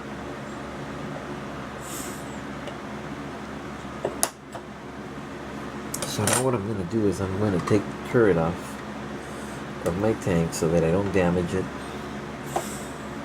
and grab it from the big part here, and then we're going to have a test fit to the vehicle.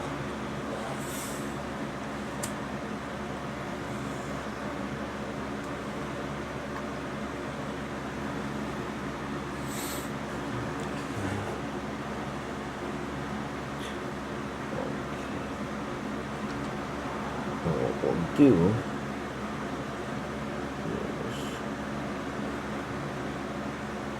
we'll bring it to a point here. Like so.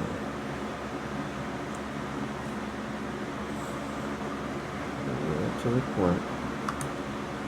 Snap it in there. Beautiful. Pull all the way back. Bend down. And I think we're gonna have just enough with these three here. So we are gonna have to use all of them. Look how nice that's fitting though. It's gonna look real good when we're done with it.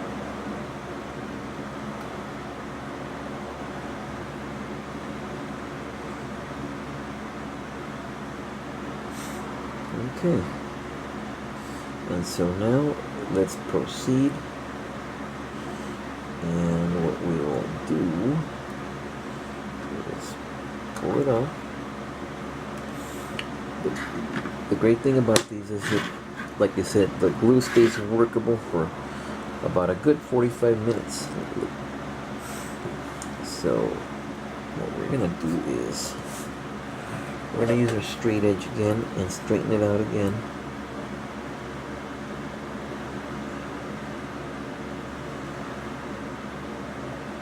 No jig necessary. See that? The straight edge holds it. No jig necessary.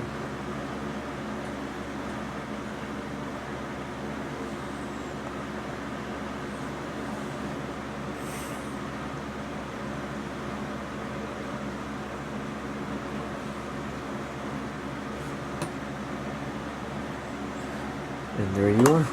Nice and straight. So we're going to build the last three. And put the thing together here.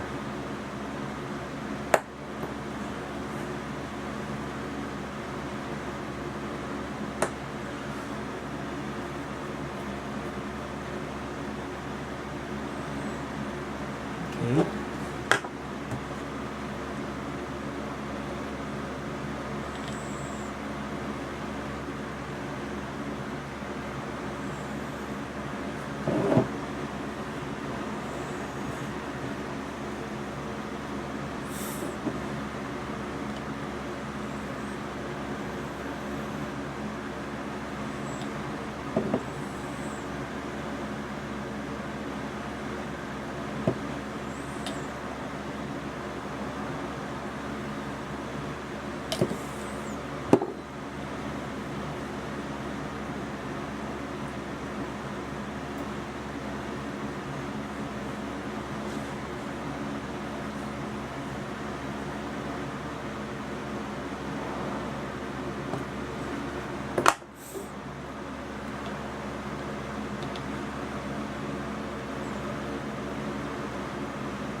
Okay.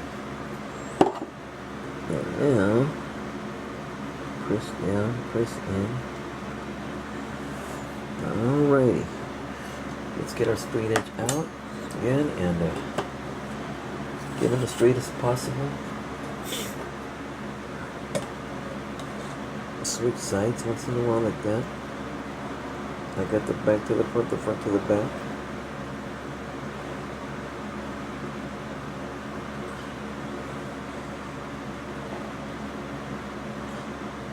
And you just hold it at a 45-degree angle and press down, and the straight edge holds it in place.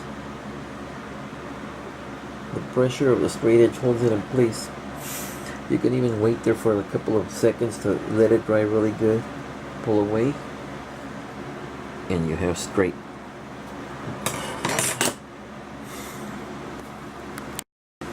Okay guys, and there you have it. I've set the bottom on there and put tape to hold it in shape here and tape to hold it in shape there. And you can see the top sag now. You can see it coming together and what it's going to look like. Now we'll let it dry overnight and then we'll glue the back and proceed to primer and paint both of them. But for now, for this segment, we're done building our tracks. The next segment, I'm going to show you how to do the magic tracks, the snap together magic tracks.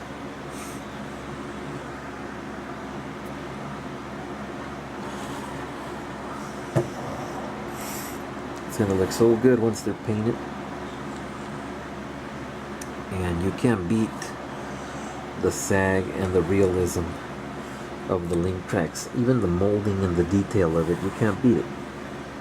You just can't get that with the rubber band type of tracks.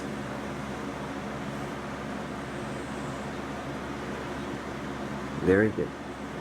Okay. So now on to the next segment.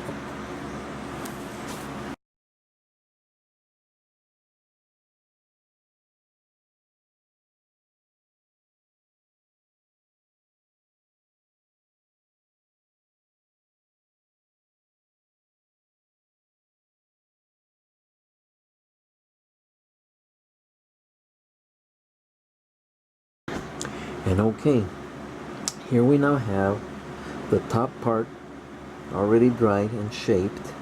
As I taped them last night, they're already dried and shaped. Here's the bottom part that's already dried and shaped. And what we're going to do now is we're going to take this part off and glue it to this part. And then we're going to leave it overnight gluing. And tomorrow when it's hard and dried, then they're going to get their coat of primer or whatever. And I'll show you what it looks like. The other side's already glued. And what you do is you proceed to take off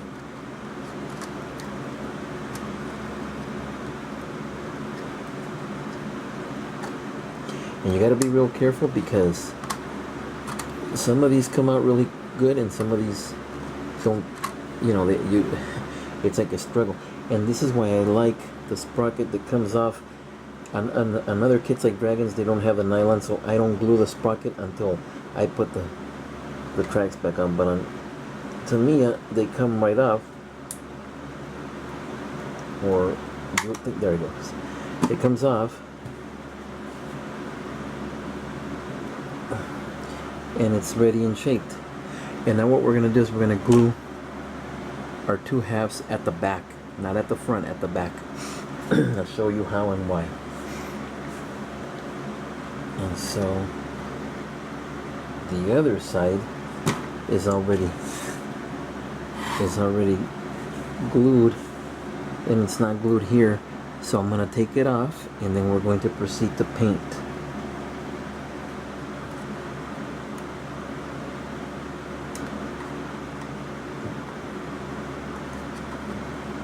You got to be really careful because some of these are really delicate. This is molded like so superbly that it's so delicate. There it is. See? And now you have to slip out the back. These here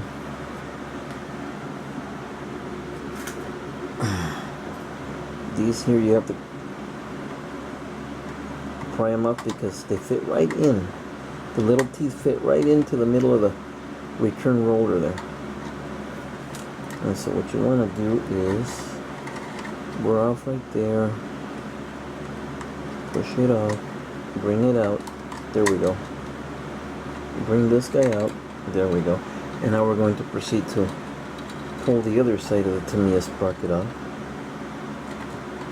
I'm going to take the turret off because I don't want to damage it in case my hand slips or whatever. And so there we go. Proceed to take it off. And see, these are glued already. See how that's glued already? So you glue this at the end. After you paint it, what you do is you snap it in there right now. And when you paint it, it'll be nice and there won't be paint where it's snapped in there because it's like if it's glued in there. And so the glue will adhere really good and you don't have to actually peel anything. But that's what it's going to look there. And so I'm going to glue this guy. And then tomorrow in the day I'm going to spray them with primer. And then I'm going to proceed to spray them with flat black spray can. and then give it a mist of Tamiya gunmetal, which is a type of metallic gunmetal, metallic. It's like the color of the guns, but it's got metallic in it, and that gives you a metallic look, but not so prominent that it looks, I don't know, it doesn't look real when you shoot silver or anything else on it. It's like it gives you a more natural, better look, and I'll show you the procedure on it and everything. But yeah, this is ready to go. I'm gonna mark it, because if not, I don't want this guy to end up on that side to end up on this side. So what I do is I mark one of the links in here where you're not gonna see it.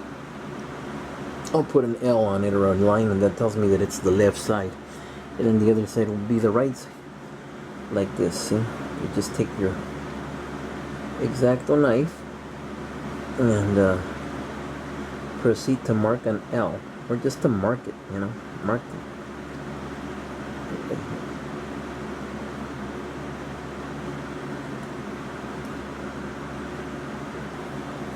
I don't know if you can see it, but let me see. I don't know if you can see it, but it's right here. I don't know if the camera's being able to get it, but it's right here. Right here. There's an L that I marked this, and I know that this is the left side.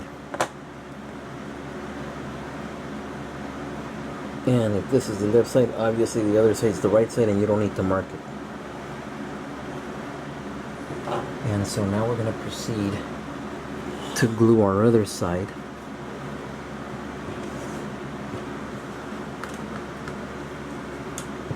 And test fit first. This goes into this right here. Kind of snaps in there. I'm not, you know, it's not a workable fact, in the sense that they stick together or whatever. This is actually the back part right here. So proceed to snap it. Now the shape of it here,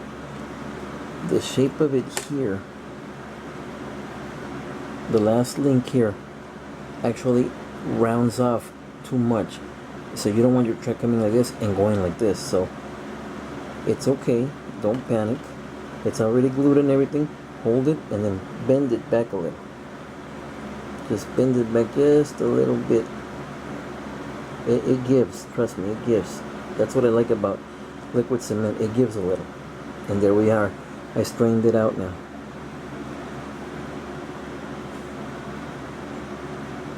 I straightened the link out to make it match the other one better.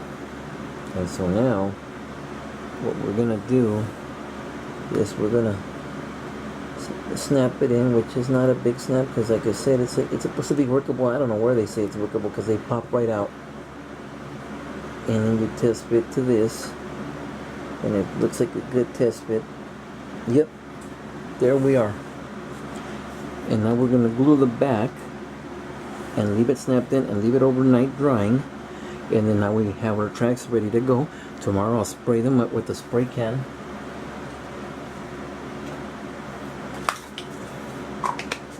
This is the primer I'm using right now.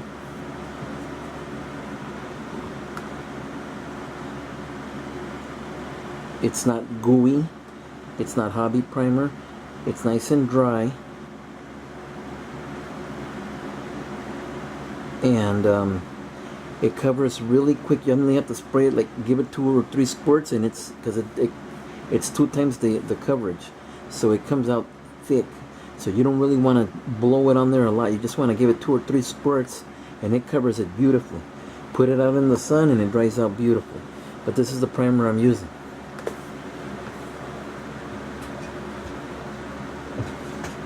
Then I will spray them with this flat black spray can paint that I bought at Walmart for 98 cents. And the can's lasted me like 2 years, and it still has air, it still sprays good, everything. And I've been painting all my tracks with it. That's the only thing I paint. Or maybe when there's like a lot of black parts that I need painted black, I'll spray them instead of using my Tamiya bottle paint. That way it doesn't wear out. And these are only 98 cents to $1.50 at Walmart. I'm not trying to plug Walmart. I'm just saying that you can get these cheap, and it goes a long way to spray just general black parts. There's a lot of applications you can use it for. If you have the masks, spray your wheels. If you have masks, I normally just paint it by hand. But this is what I'm gonna use for these tracks. I'll take you through the whole procedure, you'll see. Anyway, so now we're going to proceed to glue back here and only back here with our liquid cement. Now let me see. What link is it? Okay. Got it.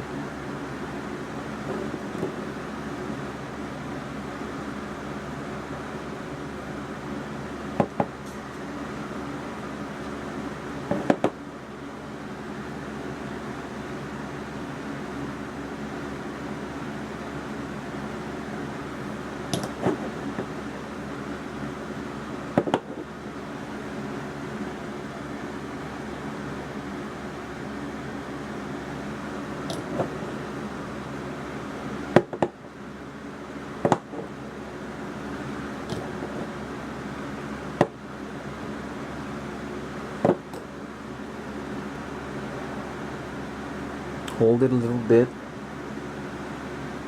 Let the glue really sit in.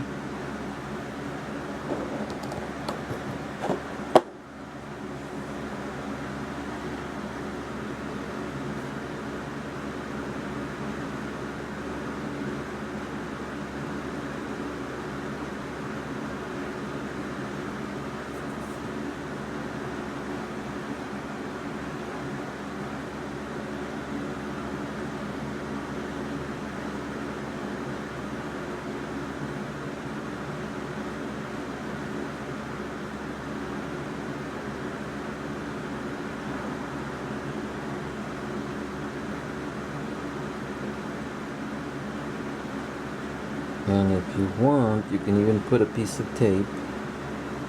It looks pretty good.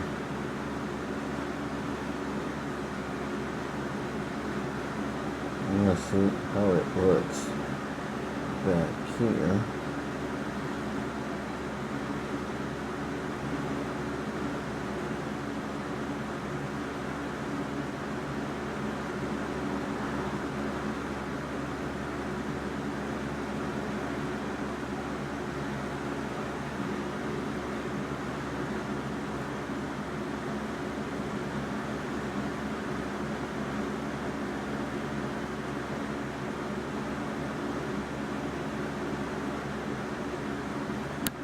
Hold it a little and let it dry.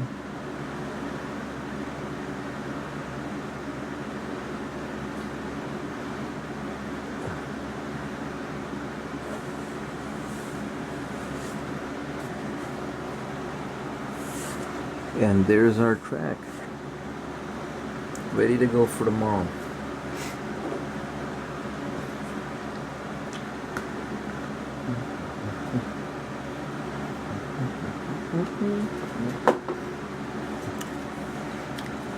And then we're just, like I said, we're going to spray with primer, let it dry, spray the black spray paint. We're almost done with our Chi-Ha Type 97 late.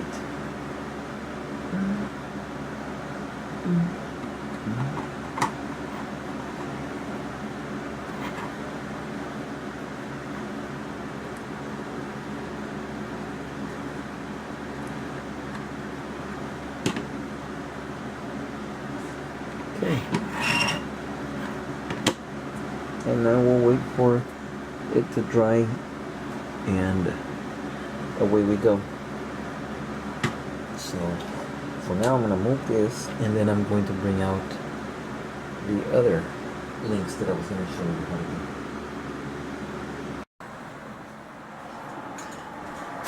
do. Okay, Panzer Kill 13 here. right now we're going to spray the tracks now that they're all primered with this flat black can of spray that I bought at Walmart. Again, I'm not trying to plug Walmart. Buy it anywhere you want, flat black. I buy my Walmart because they're super cheap, 98 cents. And it goes a long, long way better than the hobby paint. And here now are the tracks, all primered, ready to go. And we're going to leave them on there and give it the first coat of flat black. We're going to give them the first coat of flat black with this spray can here. And all you do is you just take them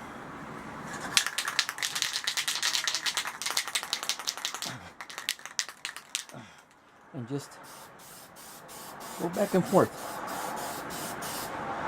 Make sure that you get all the top and the bottom. Churn it.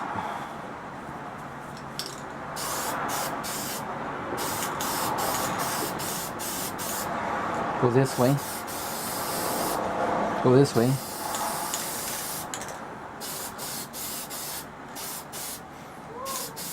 And there you are, the first coat. Now when this dries up, I'm going to leave it out here for like about 2 hours. It's already in the evening and the summer heat is really hot out here, so it dries the stuff really nice. And then after that's done, then I'm going to flip them over and then I'm going to give it the shot to the other side. Anyway, that's how I do it. Panzer Keel out. Okay, here we are. And now I'm going to show you the tracks. They've been sprayed. Flat black spray paint. They dried overnight. They're still together. And now what I'm going to do is I'm going to mist them with a very light coat of Tamiya X10 gunmetal. There you go. X10 gunmetal. And what I do is I'll take the cup and then I will fill it to about right here and then just put a little dash in or a couple of drops just to taint the rubbing alcohol. I never ever use thinner. I use rubbing alcohol to thin the paint all the time. You can control it better with this than with the Tamiya thinner. And then I will put it in there and then I will mix it with my cordless Dremel and a toothpick. Just like that. And it'll mix really nice. And so right now what we're going to do is we're going to also show you the airbrush. I will be airbrushing it with this, a Badger. I forgot the number of this, 20 or something. I bought this brand new in the container, shrink wrapped on eBay about 3 years ago for $20, the whole kit. It came with 2 jars, it came with 2 needles. It's a single action, and I use 2 airbrushes. I use this one for metallics or Alcalad right here. When I'm shooting metallics or Alcalad, I use this airbrush. And then for my regular airbrushing camo, I use the Iwata Eclipse 150. That's what I use to airbrush all of my models, all the camouflage, all the straight paint. And since this is metallic, I'm going to be shooting it out of this and misting the tracks. And let's proceed. I'm going to show you how I mix. People go, well, how do you mix it? Like I said, I'll take my rubbing alcohol, I'll take my cup,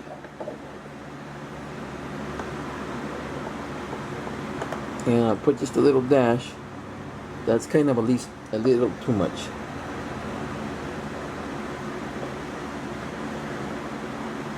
Okay, yeah, because it's only going to be a mist job.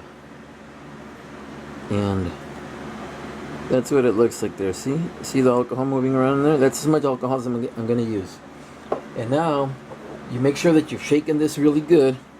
I already did, but I'm just doing it for camera purposes. Sometimes the caps are really tight, so I'll go to the channel locks to open them up. Don't over squeeze, just lightly squeeze, and you can hear the little crunching of the paint coming off. And then just turn it gently, because you will break the neck. I've broken several bottles just by over pressure. And now take your wipe napkin there, and you proceed. You know what? I'm going to shake this a little more.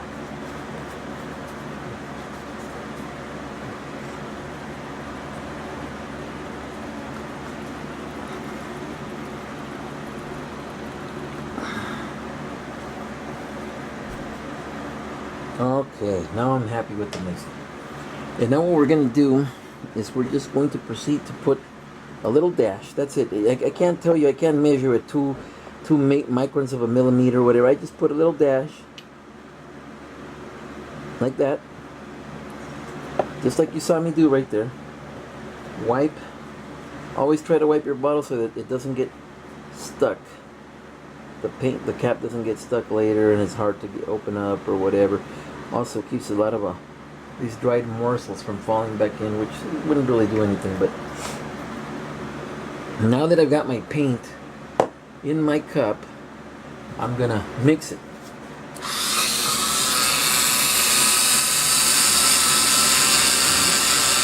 Just leave it in there for a couple of seconds. Count to 15. 1 1000, 2 1000, 3 1000, 4 1000, 5 1000.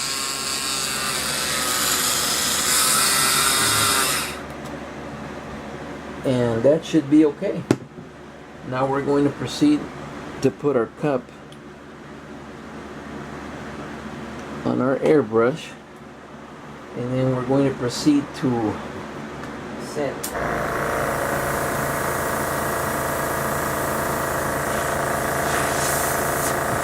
Okay. Now before I start, since this is single action, it tends to clog. For some reason, single actions tend to clog a little more. So you get at the tip, so you get your alcohol, and you put your Q-tip swab in there. Now it's nice and soaked with alcohol, ready to clean the tip or anywhere else it's needed during the spray process, and then later on we'll clean the airbrush with that. And so now what we're going to do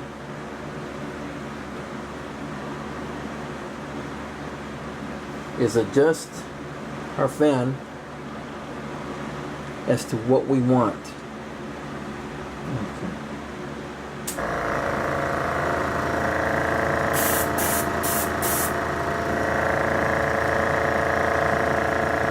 And then we're just going to proceed to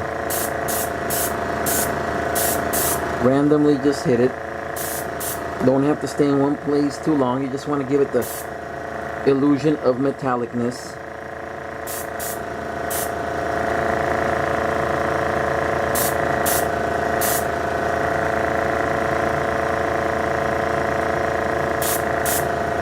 Not too much. You notice I'm not doing the bottom because it's never going to show. The tank sits on there. Save yourself some time. Save yourself some money with material. But I'll know it's there. Yeah, you'll be the only one. Nobody else cares. Nobody knows. Nobody goes. Nobody even picks them up at contests to look at them. So I never ever paint the bottom or do the bottom. I mean, I'll paint it the base color, but I'm not going to paint like here. I'm going to paint all the steel on each of the track links there. But not down here. It's just going to stay black like that because the tank's going to sit on there. Nobody's ever going to see that. Don't waste time. I'm about saving time, saving money. That's extra material, extra time. Now let's do the next one. Here we go. There is no right or wrong. Notice how I'm just doing it? There's no right or wrong. Show me two tracks that work the same way, and I'll show you where your head is. They don't work the same way. All right.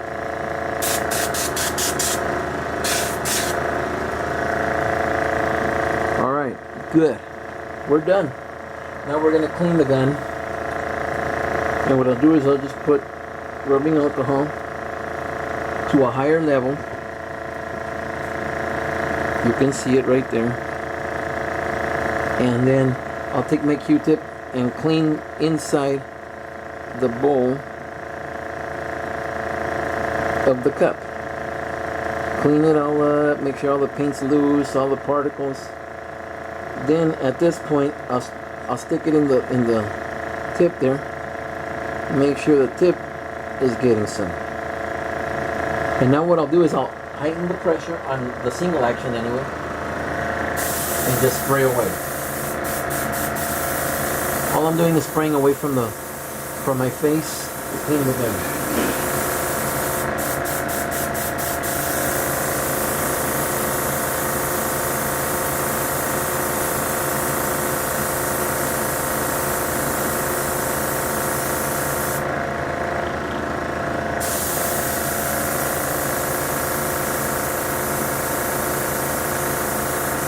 Since there wasn't a lot of paint, it doesn't need a lot of running through the alcohol.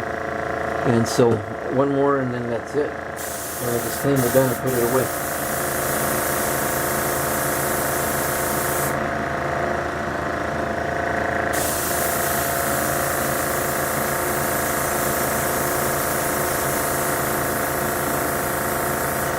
This is for the newbies, you know. Because they ask me, how do you do the airbrush? How do you clean the airbrush? How do you do this? How do you do that? I know you experienced guys have your own way. I'm not trying to say my way's the best. I'm just showing my way. And now what we'll do is the gun has been sprayed through. So we're going to undo the hose because the gun's about to go away. The hose is off. Now the cup is off. And now the wet part of the Q-tip I'll go in there with first.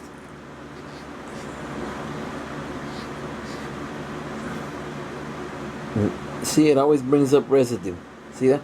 Then with the dry part, go in there and really scrub back and forth. See, it finishes getting all the stuff that the wet one didn't get, and then you throw that away. And then what you do is, for the cup, you get a Q-tip and wet the tip. Like so, but then you proceed to pull the hair off till it's almost down to the stem. This is the way I clean my cups when I don't want to do them thoroughly with the scrub brushes or whatever. I'll do like maybe 3 or 4 of these, and then I'll do the nylon scrub brushes that I bought for it. But now we're like nice and tight. Here's our cup, and we just twist in. See, we twist in, and then it's like cleaning the barrel of a cannon, of a tank cannon, just back and forth, twisting it back and forth, and there's the residue there. Then we proceed to put alcohol here,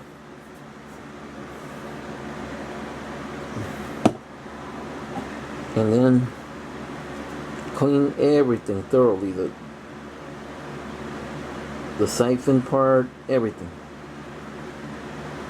That way the cup is nice and clean for the next round of spraying. Okay, and we're finished. We're done with our tracks. Now what I'm going to do after the airbrush goes away, this guy came with a tip, so I always put the tip on there. Well, one thing I forgot to clean is the tip. So what I'm going to do is I'm going to get the Q-tip and go in there and push all the way till it's hitting. You can feel when it's hitting. You can feel when it's hitting. Then, since it's single action, screw the tip so that it comes all the way in. And now the tip's going to get clean. The tip of the needle. See, there's the little hole of the tip of the needle. Anyway, that's how we do that. Put the tip back on. Like I said, this is brand new in its box with 2 cups, with 2 needles, and it was $20. So keep your eye out on eBay. There's people that just sell their stuff and they don't care anymore. And I got my second airbrush for my metallics, and some people go, well, why do you do that? Because I notice that no matter, and people are gonna argue again, it's my theory, it's my deal, it's not the best, you don't have to do it, I just do it, that when you put metallics here and you spray regular paint, you will always find a trace of metallic. Always find a trace of metallic. You can never completely get rid of it all. Maybe it's the ceramic rings or something, I don't know.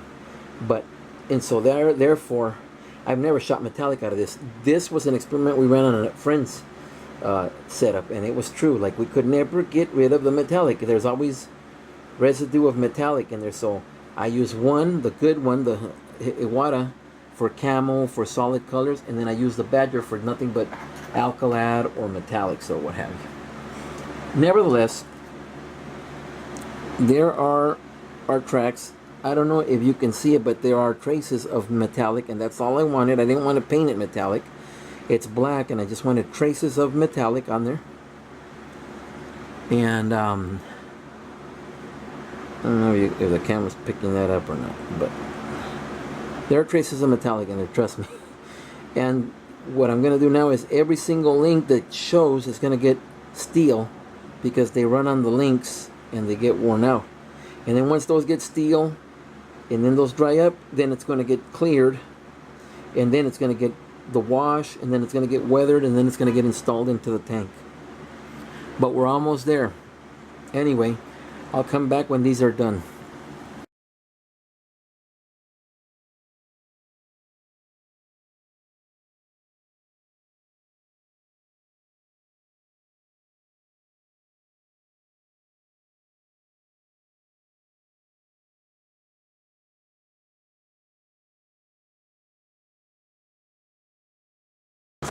Okay, we've put together our tracks. We've painted with flat black spray can, and then we've added metallic to it. You can see in here, I hope the camera catches it, I've painted every single top of the track where it's going to show, not on the bottom. Like I said, that never shows. Save yourself some time. I always do. It's going to end up like that. It's going to look under your tank's going to be attached to the base. Now what we're going to do is we're going to start with our washes, and I'm going to give it first, I'm going to give it a wash, a light wash in brown. And you have to understand, in the jungle, unlike Northern Europe or the desert or whatever, in the jungle everything's moist and wet. So dust is almost non-existent, and it's more like little tiny mud splashes and moistness, a lot of moistness, because it rains a lot on these Pacific islands, and it's jungle and bush and all of that. So you're going to get a lot of the tones of the bushes that it's running over. So I'm going to give it a light wash of brown, and then I'm going to proceed to just add some brushing of light brown and some Tamiya clear green, because what happens is, if you've ever seen like a motorcycle, a dirt bike, or a quad go through grassy things, or a 4x, the grass smears and it doesn't leave a solid green stain. It's see-through. And so Tamiya clear green is see-through. And then I'm going to add little pieces of weed or that I've already started painting here. And I painted first with dark yellow and then Tamiya see-through green. And you can see the effects that it looks like real grass. I'm going to then hit it with Tester's 1260 dull clear, and then a light wash of brown, and it's going to give us, I'm going to cut them in half, and it's going to give us little blades, tall blades of grass that I'm going to attach to the tank as it has run through a field or whatever, and some of it gets stuck in the tracks and what have you. This is what I'm going to use right here. Yeah, I think you'll like the end result, but right now we're going to give our initial wash to our tracks, and we're going to go with Tamiya XF64 red brown. It's kind of messy, sorry, but this is the same type that you use for the 3-tone camo for the German late war Panzers. And the reason I don't like flat brown, which you can do flat brown, but this is a little bit lighter than flat brown, so, and it's red brown, so it's going to give us the perfect wash that we need, which is not too heavy. I don't want it to go too heavy. So we proceed to shake our paint. This is how much water is in that cup. See that? And that's what I'm going to do the wash in.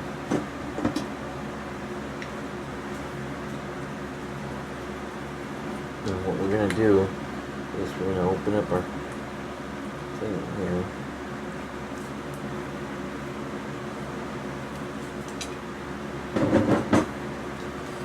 Open up the top, and we're going to get our broad, sable, flocal.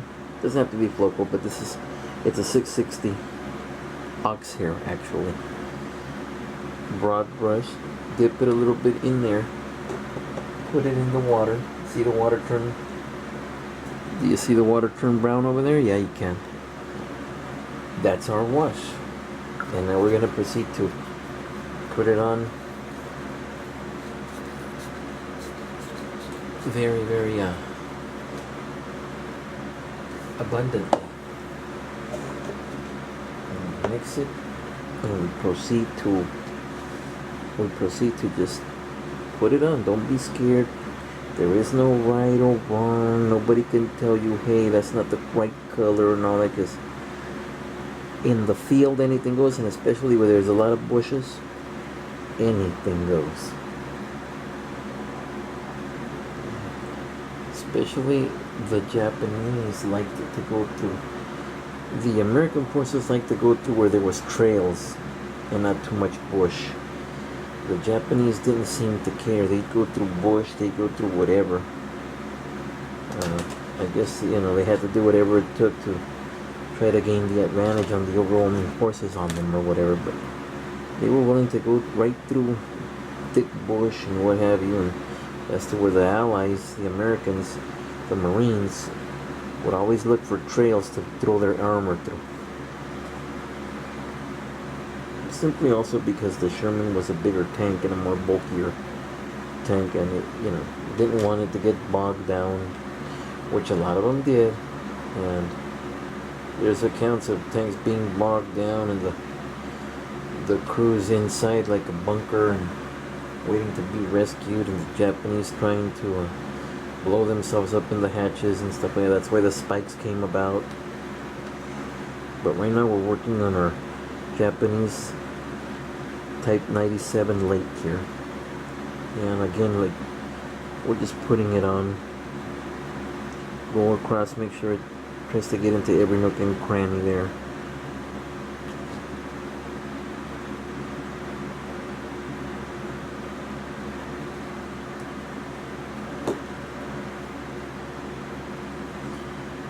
It's such a light wash that you can put it on super duper heavy, and it's not going to be really super stainy.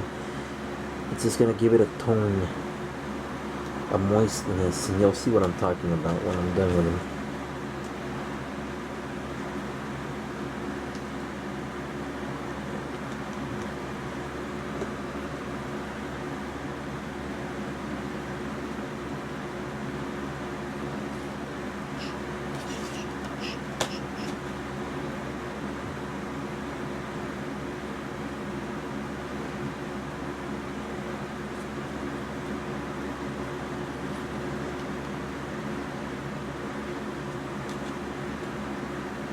Alright, that one's done. And the next one, just the same thing, just put it on.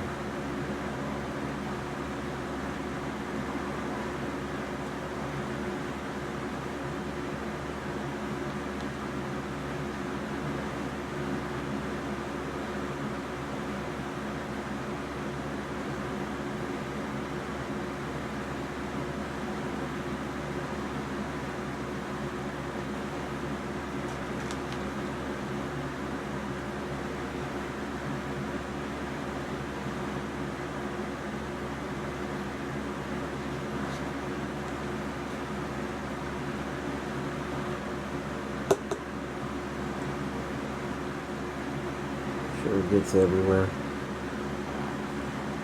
And we'll do the top now.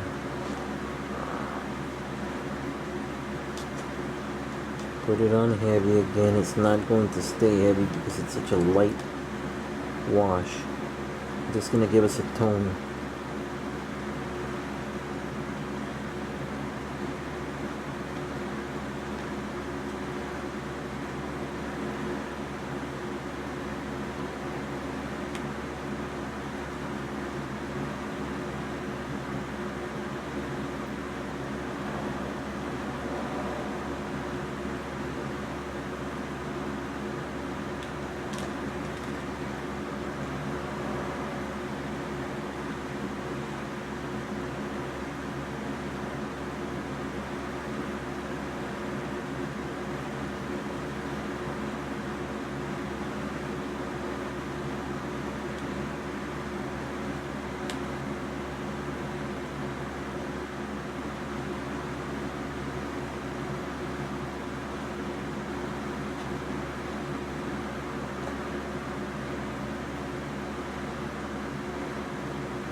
And there we have it.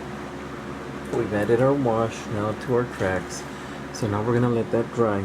And as soon as we let that dry, we're gonna hit it randomly with light brushing of brown and some, to me, a clear green. And then we're gonna be ready to install it on our tank and finish up our tank.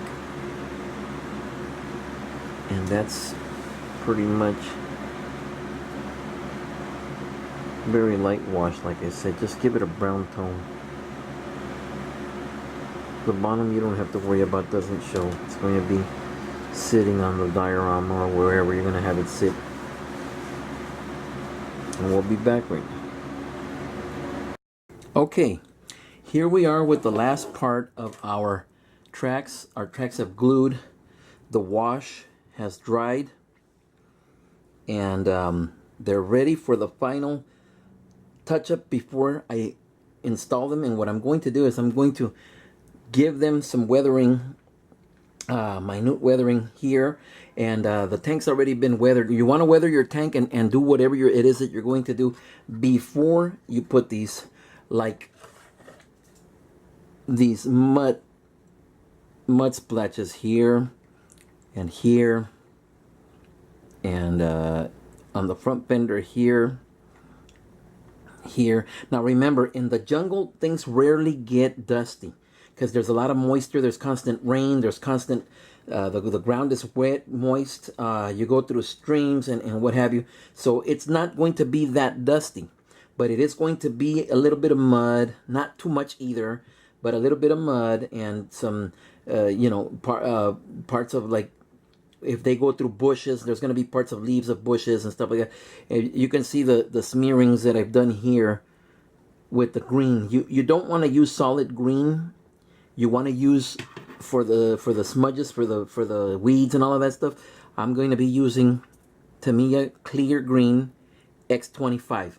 I also am going to put foliage on it, and I painted the foliage first with the mixture of my desert Africa Core Desert Yellow. Then I put this on top of it, and it's going to give you a nice effect, a realistic effect to the leaves that are going to be hanging on it and stuff like that when I'm done. But like I said, the weathering on the vehicle has already been done. And again, there's not a lot of dust in the jungle, but there's a lot of muck and mire and here mud, just, and very minute too, because they go through streams and the bushes are constantly rubbing off whatever it is that goes on there and what have you. But it'll give you a nice effect when I'm done.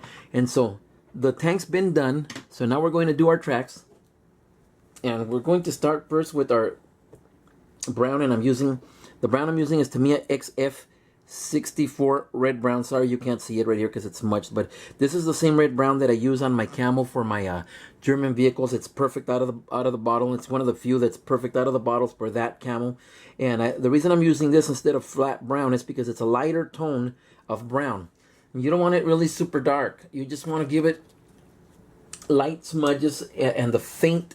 You're suggesting that there's faint mud or that it just came out of a stream, and so there's a faint dirt on it and stuff like that. Not big clumps, because they're not going to stay on. Big clumps are not going to stay on in the jungle. There's just too many bushes, too many things that they're going to knock the big clumps of stuff off. But anyway, we're going to start now. And what I'll do is I'll just put my brush in here. And what I'm using is a synthetic brush. Let me clean it up. I should have done this first. Sorry, guys. Okay. I'm using a synthetic brush, and this is not an expensive brush. I bought a pack of 6 brushes that this came in at Hobby Lobby for like $4. So you're not having to use a precision brush or whatever. It's just going to be random like everything else.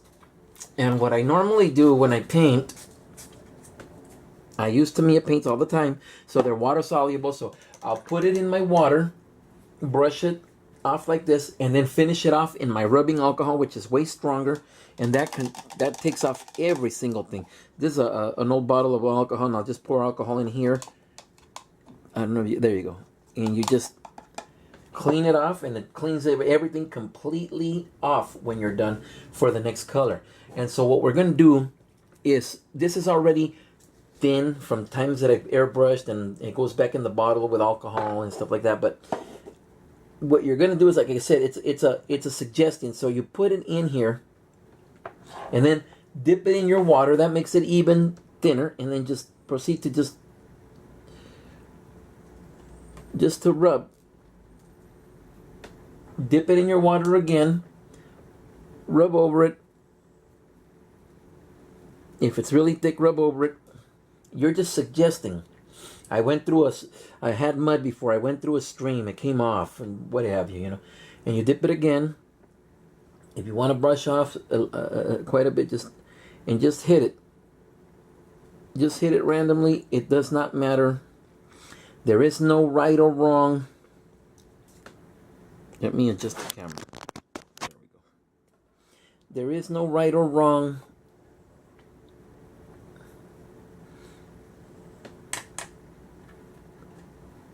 And then now we're going to do the bottom part just randomly, because it's not even really, nobody's really going to look up in there. But you'll know it's there. And just, you know, randomly. Don't cover it all up. Just random splotches. It don't matter. If some are too thick or they look too dark and you're not happy with it, put water on the tip and run the water over it before it dries, and you'll be fine. Which, it looks good. Okay. So we've done that one. Now we're going to do the next one. And again, what you're going to do is you're putting your dirt first. Then the traces of the weeds that it's run over go on there, which is the green clear. And it looks like it's just, when you smudge grass, it's really thin layered and it's clear. You can see through it. That's exactly what the effect that we're trying to get here. And since we're going to do a new track, we are going to close this up and reshake the paint.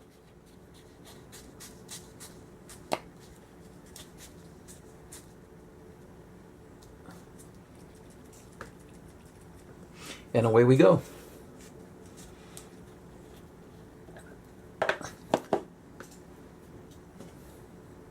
Into the top. Into the water. Shake some excess off, and let's do this. Let me see, is this guy? Yeah, this guy's the one I just did. Let's do this. Just random. Doesn't have to be even, doesn't have to be anything, it's just random.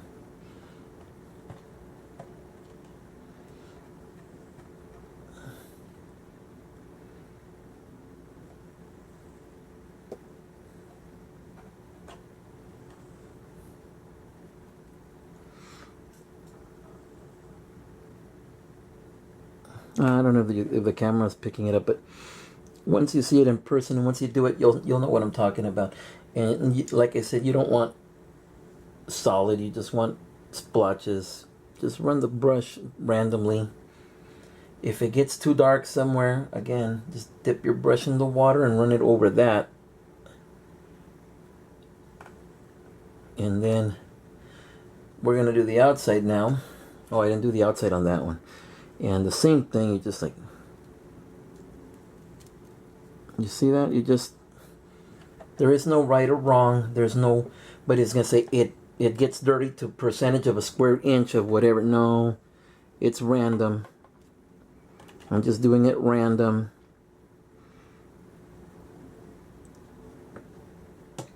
And like here it's kind of dark, so I want to lighten it up. And excellent. Go back in here, go in here.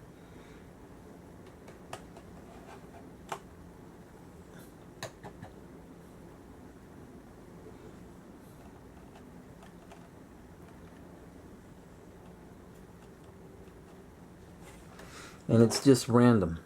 Just run it random. It's very light, you can barely see it, but it's random.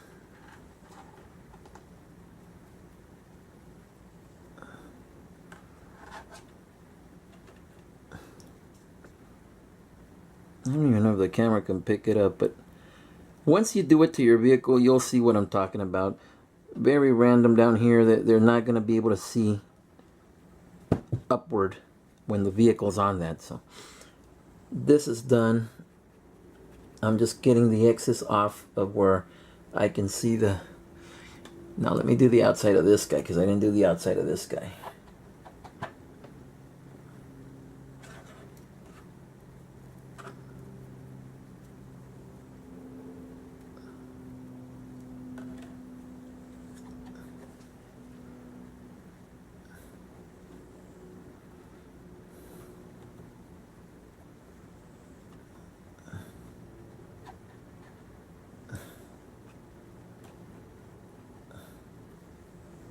And it's random again. If it gets too thick, again, run your brush in the water, and then just proceed to knock it off.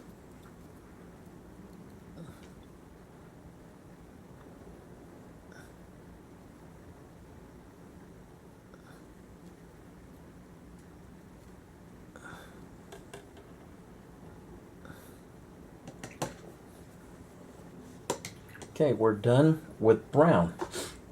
I mean, this is it. And then the tracks go on the tank, and then we finish weathering with clumps of bush and stuff like that the tracks have run over.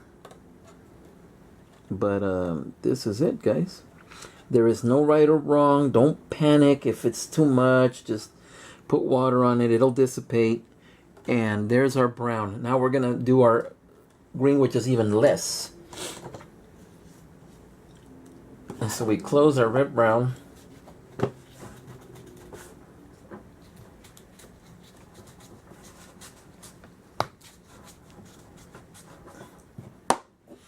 And we proceed with our Tamiya X25 clear green. These are all water soluble. You don't have to get thinner for it. All you have to do is buy a big jar of rubbing alcohol at $1.20 or whatever, and it's way cheaper than the $10 that they charge you for that thinner for Tamiya or whatever the thinner is now. I haven't bought it in so long that I don't even know how much it is now, but nevertheless, let's proceed to weather up our track here. Okay, I'm looking at some dirt and I want to thin it out, and you just do that. Just do that. That's all. Just put your brush in water and run it back and forth, and it'll thin out some more. Okay. So now, since these are metallic gray, they're not gonna. This is not gonna show that much there. So you want to mainly focus on the track shoe where it puts pressure to the ground, and give it a smudge here and there to suggest that it's gone through weeds and bushes and crunched it and smeared the green on it. But you don't want to overdo it either. Unless you're going to have your tank in a big, humongous 3 football fields of green grass, well then yeah. But I don't know how that realistically would look. To me, less is always more. And so just suggest things. So we shake it. Gotta open this guy, or it's stuck.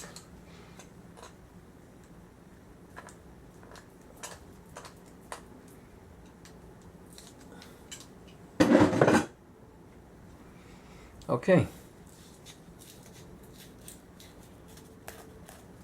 Now, this is what the clear green looks like in that bottle, and the clear red and the clear yellow, whenever you use any of those. And so, same procedure. You pick some up, put it in the water, brush it off, and just minute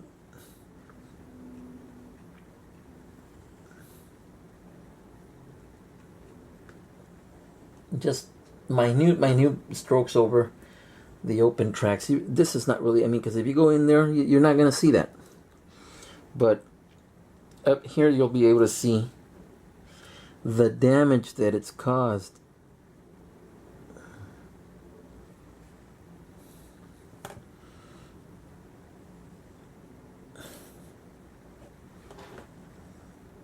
It's got to be just subtle. You know, just subtle. Not too much. Don't overdo it. Make sure it's just a hint of green and that it's suggesting that you've crushed weeds because you're going through a field of weeds or whatever. And you put it back in your water. Just like that. And you can, oops, sorry guys. You can start down here.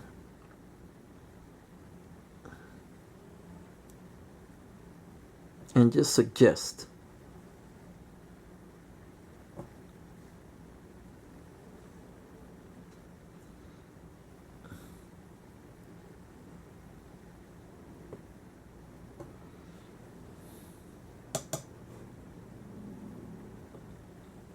Starting to, the clear paint dries quicker, so you have to put the cap back in and constantly shake it because it starts getting gummy because of the clear consistency of it and the nature of it being clear. So it's going to be time to shake it again right now.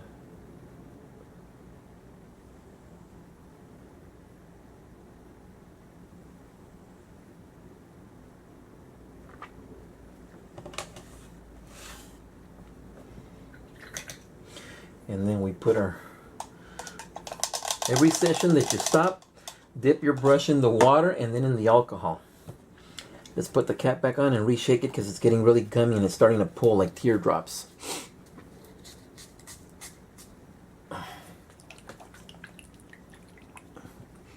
And then I will finish the back part of this.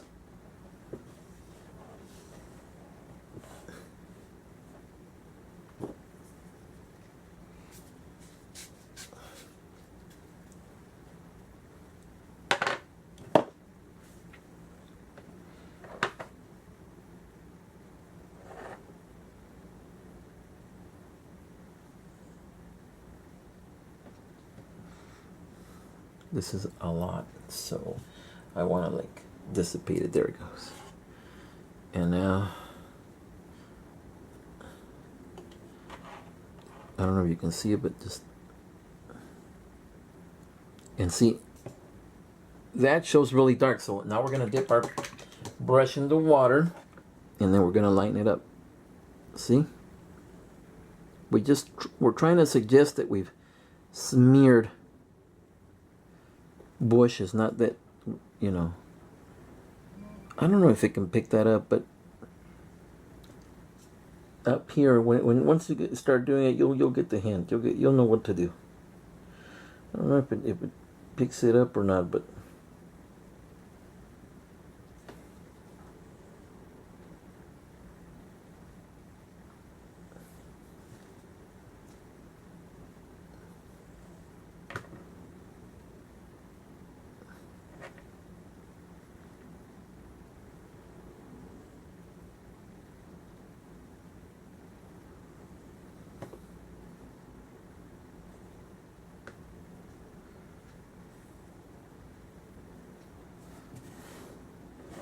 you're not really going to see that down there. I want to do it up here where you might catch a glimpse of it.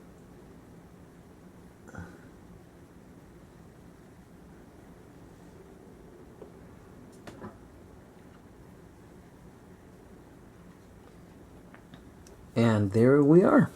This one's good to go. Now the next one. So we're going to shake our paint again. So we're washing our brush, washing in alcohol.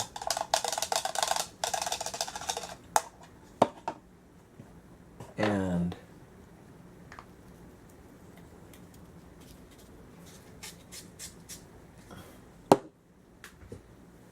okay.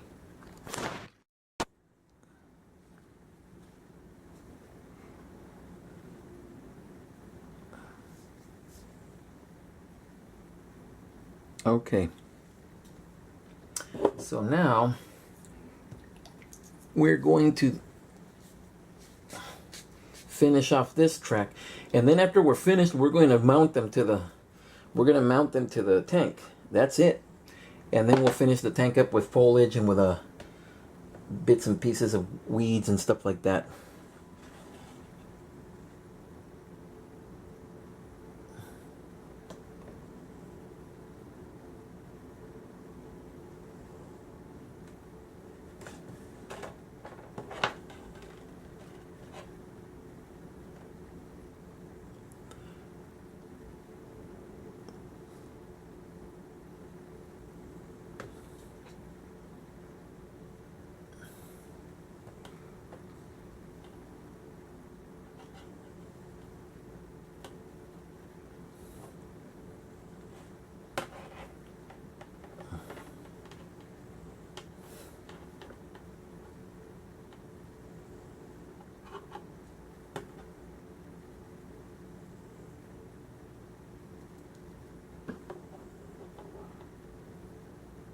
Dissipate that one.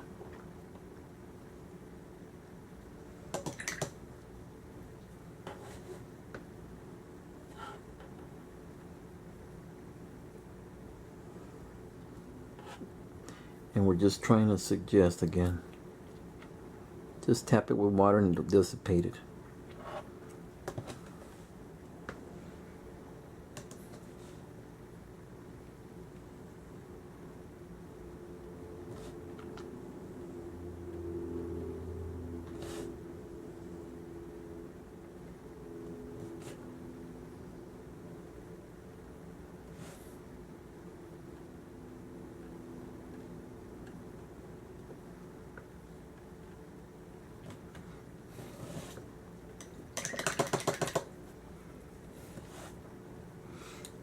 Water, will run the water over. There you go. Beautiful. That's what I wanted.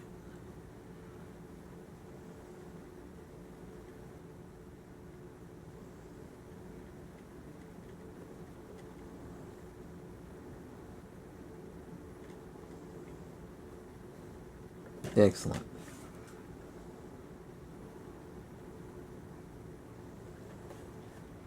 And now we'll do the back, and we're done. It's starting to get gummy, really gummy, but I think I can manage before I have to shake it to finish off. I think I'll be able to do it with this one here.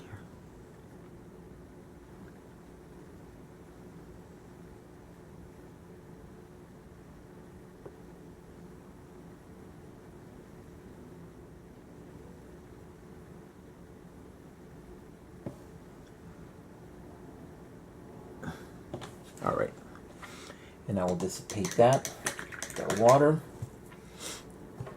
and make it thinner. Just kind of like a wash, but it's a precisionally applied wash that doesn't run.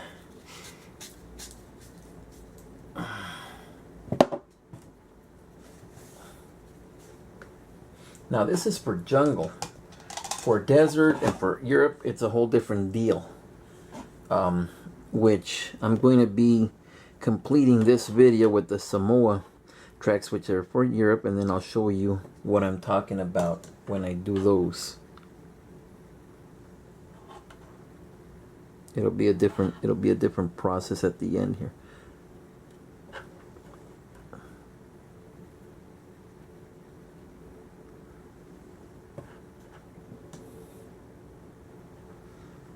Beautiful. Excellently beautiful.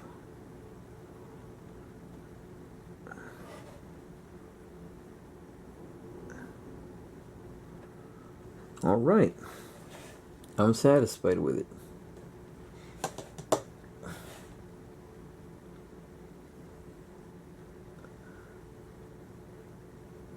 And you'll see what I'm talking about once the tracks are on the tank and what have you.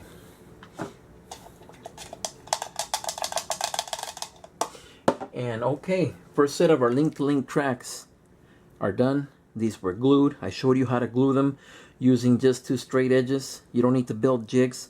Look at that straightness right there. They are straight. Now, if someone wants to be a rivet counting a-hole, he's going to do a micrometer in there to 1/1000th of a millimeter. Well, I'm sorry. You know, I can't laser it, but they're straight enough to put on your tank, to put in public, and nobody to the naked eye is ever going to know anything, because that's the way I built every single model I have. And you've seen the pictures of my models and my dioramas, and they do not look crooked. They look great, and I build them quick like this. And now what I'm going to do is I'm going to glue this.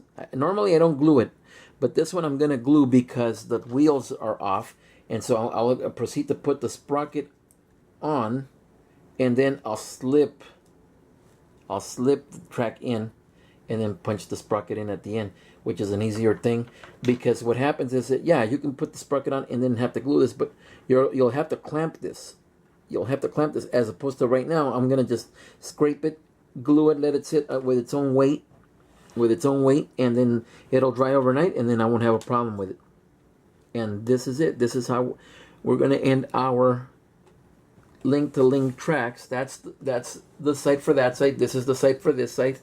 This is the tank, and you can see it's not that hard, people. And the The detail that these provide is way better than the rubber band. I know a lot of people go, "Oh, I hate." We just got a discussion, not I think yesterday or this morning on a international military model page, and some people are like, I hate link to link. I only build with rubber band. That's fine and dandy, and there is no right or wrong, but you're not going to get the realism of the sag, no matter how you glue it, because what happens is that the rubber band is a straight. And so there's no curvature. Even when you glue it, the curvature doesn't look exactly right as the real link-to-link tracks, the way they drape over the return rollers and what have you. That's just my opinion. I've been building with these since I discovered them on Dragon kits in the mid-90s. And I fell in love with link-to-link tracks, and I don't do anything but link-to-link tracks. And I showed you how quick and easy you can do them. They're not hard, and it's not rocket science. There is no right or wrong, especially armor. It's not like an aircraft that you have to have it precisionally perfect and shiny canopy. No. Armor allows you to cover up mistakes that you make that nobody even is going to know they're there once you cover them up with the stuff. And I'll show you. I'm going to make a video on that. And I'm going to show you where the mistakes on some of my models are and all that. And you'll say, wow, really? And I'm going to show you how I covered them up and stuff like that. Nobody's perfect. Nobody makes a model perfect. There's just no perfection. There's always little knickknacks, little things that you forget to paint this, or you paint this and slip and what have you. But I'm going to show you how to fix all of that, how to do things, how I do it. Like again, I said, I'm for quickness. Let's do it as quick as we possibly can, taking our time to detail it right, though. Don't just glop of glue it. I mean, let's take our time to detail it right, but let's do it the quickest possible way with the best results. Nevertheless, those are our tracks. In the next segment, I'm going to show you how to finish up the snap together link to link tracks a la Magic tracks, using the Tamiya snap together tracks for the Samoa, which I had already started. I already had started building a link here. See the curve. And they move, they're workable, and they're snapped together. And the trick to snap together, a lot of people are like, I hate Magic tracks. Really? Why? They're already cut, they're already clean, they're ready for you to just snap together. That's it. That's all you got to do. You don't have to cut them, clean them, nothing. And all you have to do, the trick about it is, since the tolerances are so high, especially on these, even more than the Magic tracks, you need water. Water is a lubricant. You dip one part, you dip both parts at the point and snap, and then dip again and snap, dip again and snap, dip again and snap, and that's the key to assembling the Magic track type of link-to-link tracks that have the high tolerances that are like, these are like super tight on there. And at first I was like, wow, these are like super duper tight, but once with the water working it, once you get the first link on, it's gravy, because you hold it and then the next link comes on, and then you hold it and the next thing comes on, and you hold it and you hold it and you hold it, and it just continues to build. But nevertheless, in this next segment that's coming up, I'm going to show you how to finish those and then how to weather for Europe and what have you. These are done, and we will proceed tonight to glue this. It'll glue overnight, and then tomorrow I will put the tracks on and you'll see what the tank looks like. Nevertheless, we'll go to the next segment. Panzer Keel out. Okay, we've allowed the tracks to dry, and I've actually already installed the left side, and you can see the effect of the tracks. The sprocket here, this was glued. It was glued all the way around, and leaving the sprocket off allows you to do that, have a stronger bond, because if you normally, what I sometimes would do is just not glue this, slip it in, and then glue it, and then have to clamp it here. Sometimes it would dry crooked or whatever. Well, drying it off of the tank allows you to leave it perfectly straight. And if you can leave the sprockets off till the end, don't glue them in or don't push them in, then you mounting the perfectly dried circular track is no problem, as I'm going to show you right now. We're going to put our sprocket in like so, and what you want to do in this case is, this sprocket's pretty good, you just want to walk it in there, see, and the track holds it itself because the track's dry and it's glued, and so it holds it itself. It's got the bushing in there from Tamiya that Tamiya's famous for. And now we're going to proceed to put our track on, and I'm going to show you how easy it is. It's not hard. The thing you want to do first is slip the back in.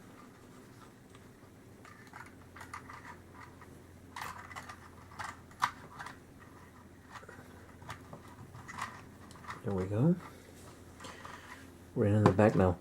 You want to slip in the return rollers because those hold into place, and they've been specifically bumped at that precise point. You want to slip the bottom in like that. The bottom, that return roller. Get something that you can push down, a file or something that you can push it down. See how I just pushed it down? And then the last part is going to be your wheel here. Make sure that it kind of aligns, and you want to get this return roller in because it's already shaped. So proceed to push up, and what you want to do is rest it on the napkin or something so that it doesn't scratch. With your thumb, pull up.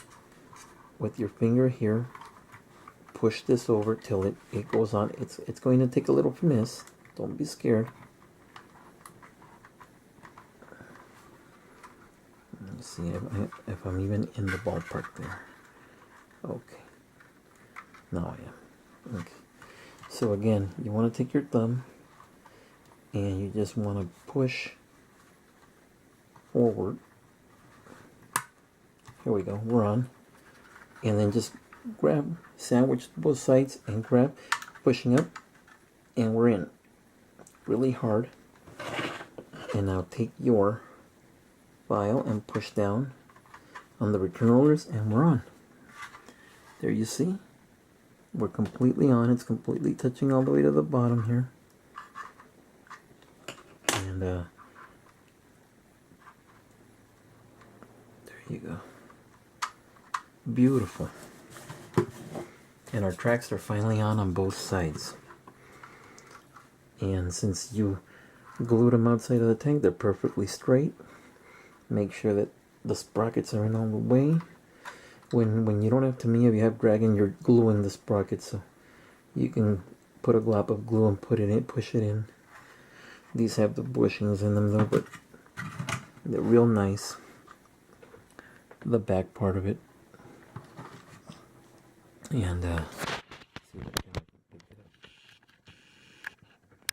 And there you have it.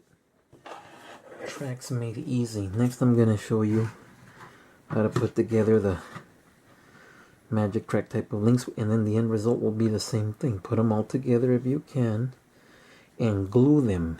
You know, I don't understand this thing about workable tracks, yada yada yada. You're not going to be pushing the model like a toy.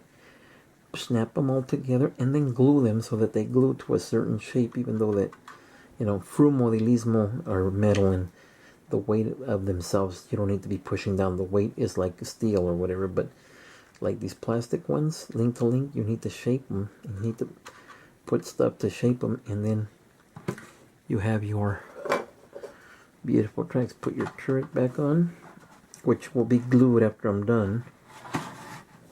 And there's your tank with the link to link aftermarket tracks. Don't those look a lot better than the Tamiya rubber band ones? They look 10 times better. And then now we're going to give it the final weathering and the attachments of foliage and stuff like that. But this segment is about the tracks, and as you can see, the tracks are done, ladies and gentlemen. And my Tamiya Japanese Type 97 late version is about to be completed, finally finished, and then it'll be put away for when the time comes for that diorama to be finished. But pretty good little tank. I like the tank. I like the version of it. I like the quick build of it. I thought it was going to be taking longer, but it didn't take that long. It took me long to order these tracks and wait for them. But other than that, there you have your link-to-link tracks. Now let's move on to the magic track snap together type. Okay, here we are in the last segment. As I promised, I'm going to show you how to put together magic track snap together type of tracks. Very easy. Now, these are the Tamiya tracks, and they're really close tolerance. The tolerances are really super close. You can feel they're really super tight. And so what you want to do is, a lot of guys don't like these because when they start putting them together dry, they break the little notches or whatever because of the tolerances that are so tight. And that is correct. What you want to try to do is you want to try to make it slip in easier. And so we're going to use a lubricant, good old water. Now, the track goes together like so. This horn on this side here is going to go in first in a circular motion, like hooking. You're going to hook and then put it in. Actually, that's the wrong side. You're going to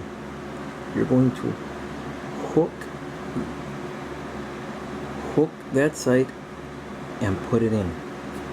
Hook this side first, and then you're going to proceed to snap it in.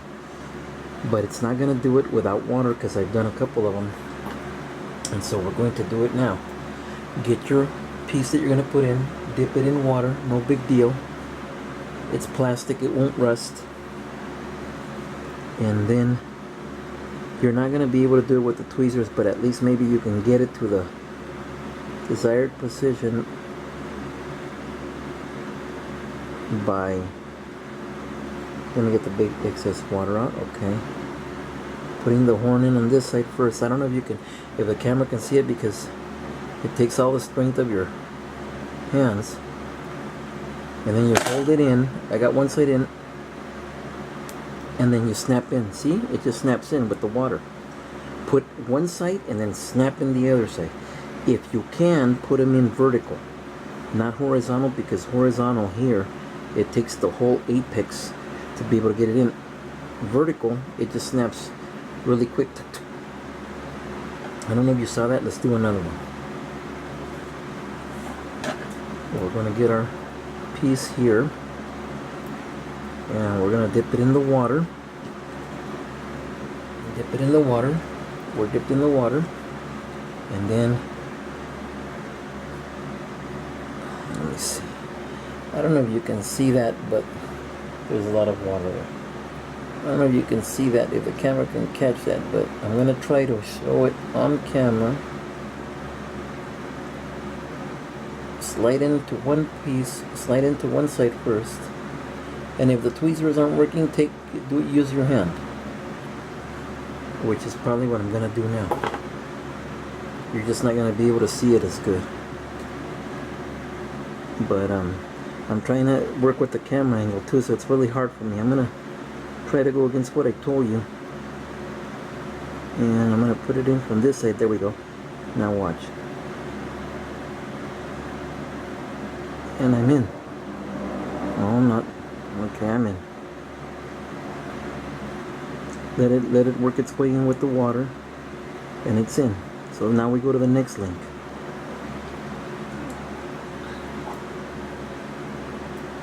And again, if the tweezers can't get it done, then use your hand, your bare hand. I'm doing it with the tweezers. I normally do it with my bare hand for the camera angle, so that you can watch and see how I'm doing it, because if my hands are in the way, then you're not going to be able to see anything. But I'm going to do one on this side.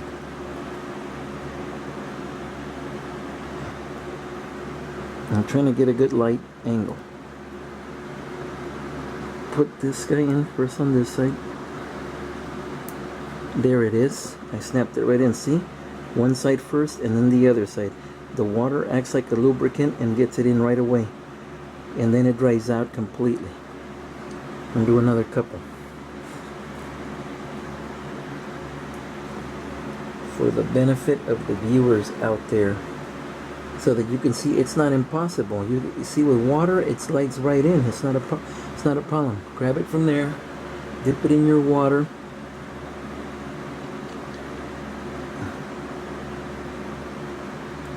Put one side, hook one side.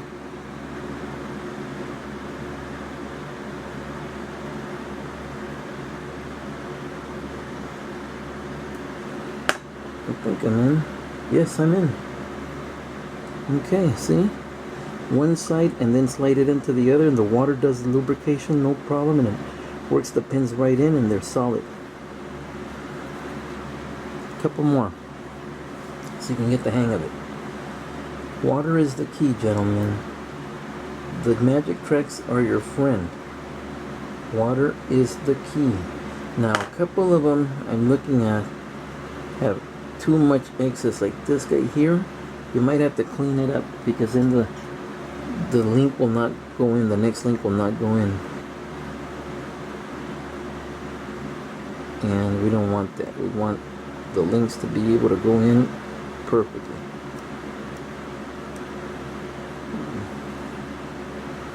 This one's molded with an imperfection, but it doesn't matter. The tolerances will hold it. I don't know if you can see it there, but there's a little gap right here, which kind of will make your job a little easier too, but it might also weaken the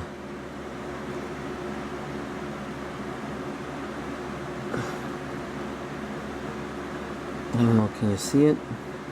I'm trying to work with the camera angle here, because it's really super hard. Anyway, let's get it in. And so, just like the other one, dip it in our water. The water's your friend, don't be scared of it. Go plenty. And again, go on one side.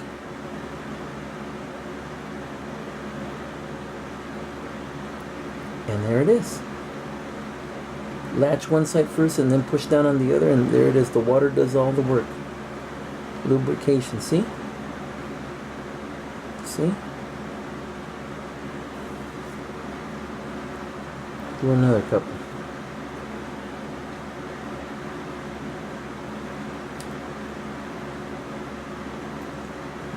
Grab it. Put it in your water. Bring it over to these guys here. Latch this side first. Get the excess water out. Latch that. Latch that side first, and then not really hard. But once it's latched, which is good, and now you just gotta press the other side. The water does wonders. The water makes it go right in, slides right in. Look at that. Nice link there. Can you see it? I'm moving it, no problem.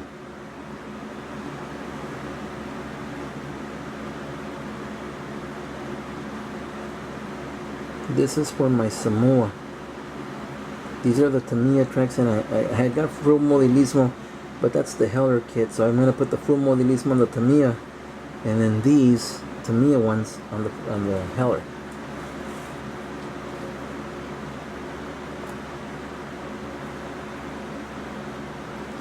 And again, well, this is awesome. Just snap together tracks. Don't have to clean up, don't have to do anything. Just get them to go like this. Get the excess water out.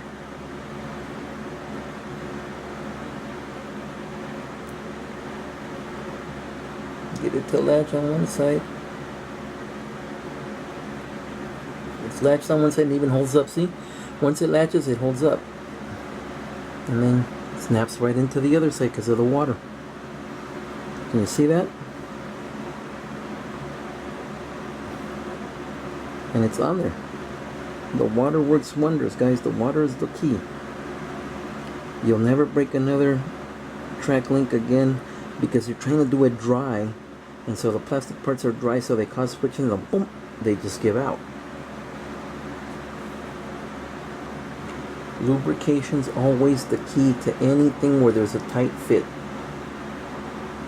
Whether it be, you know, rivets or whatever, you're going to want lubrication. Our water, get rid of the excess. And again, hook one side. You got to work at it because you can't really see the link. But see, once you hook one side, it holds it. And now come to the other side and push down. And you'll feel it when it snaps in. Click. And we're in. Another link, see? Very easy, guys. And Dragon Magic tracks are even better because the tolerances are a little more looser, but nevertheless still use water, and you can do as many as you can. Now we're going to put these two links together right here.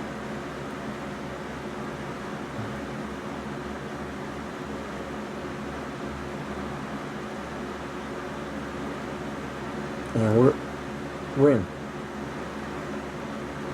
There we are. Beautiful.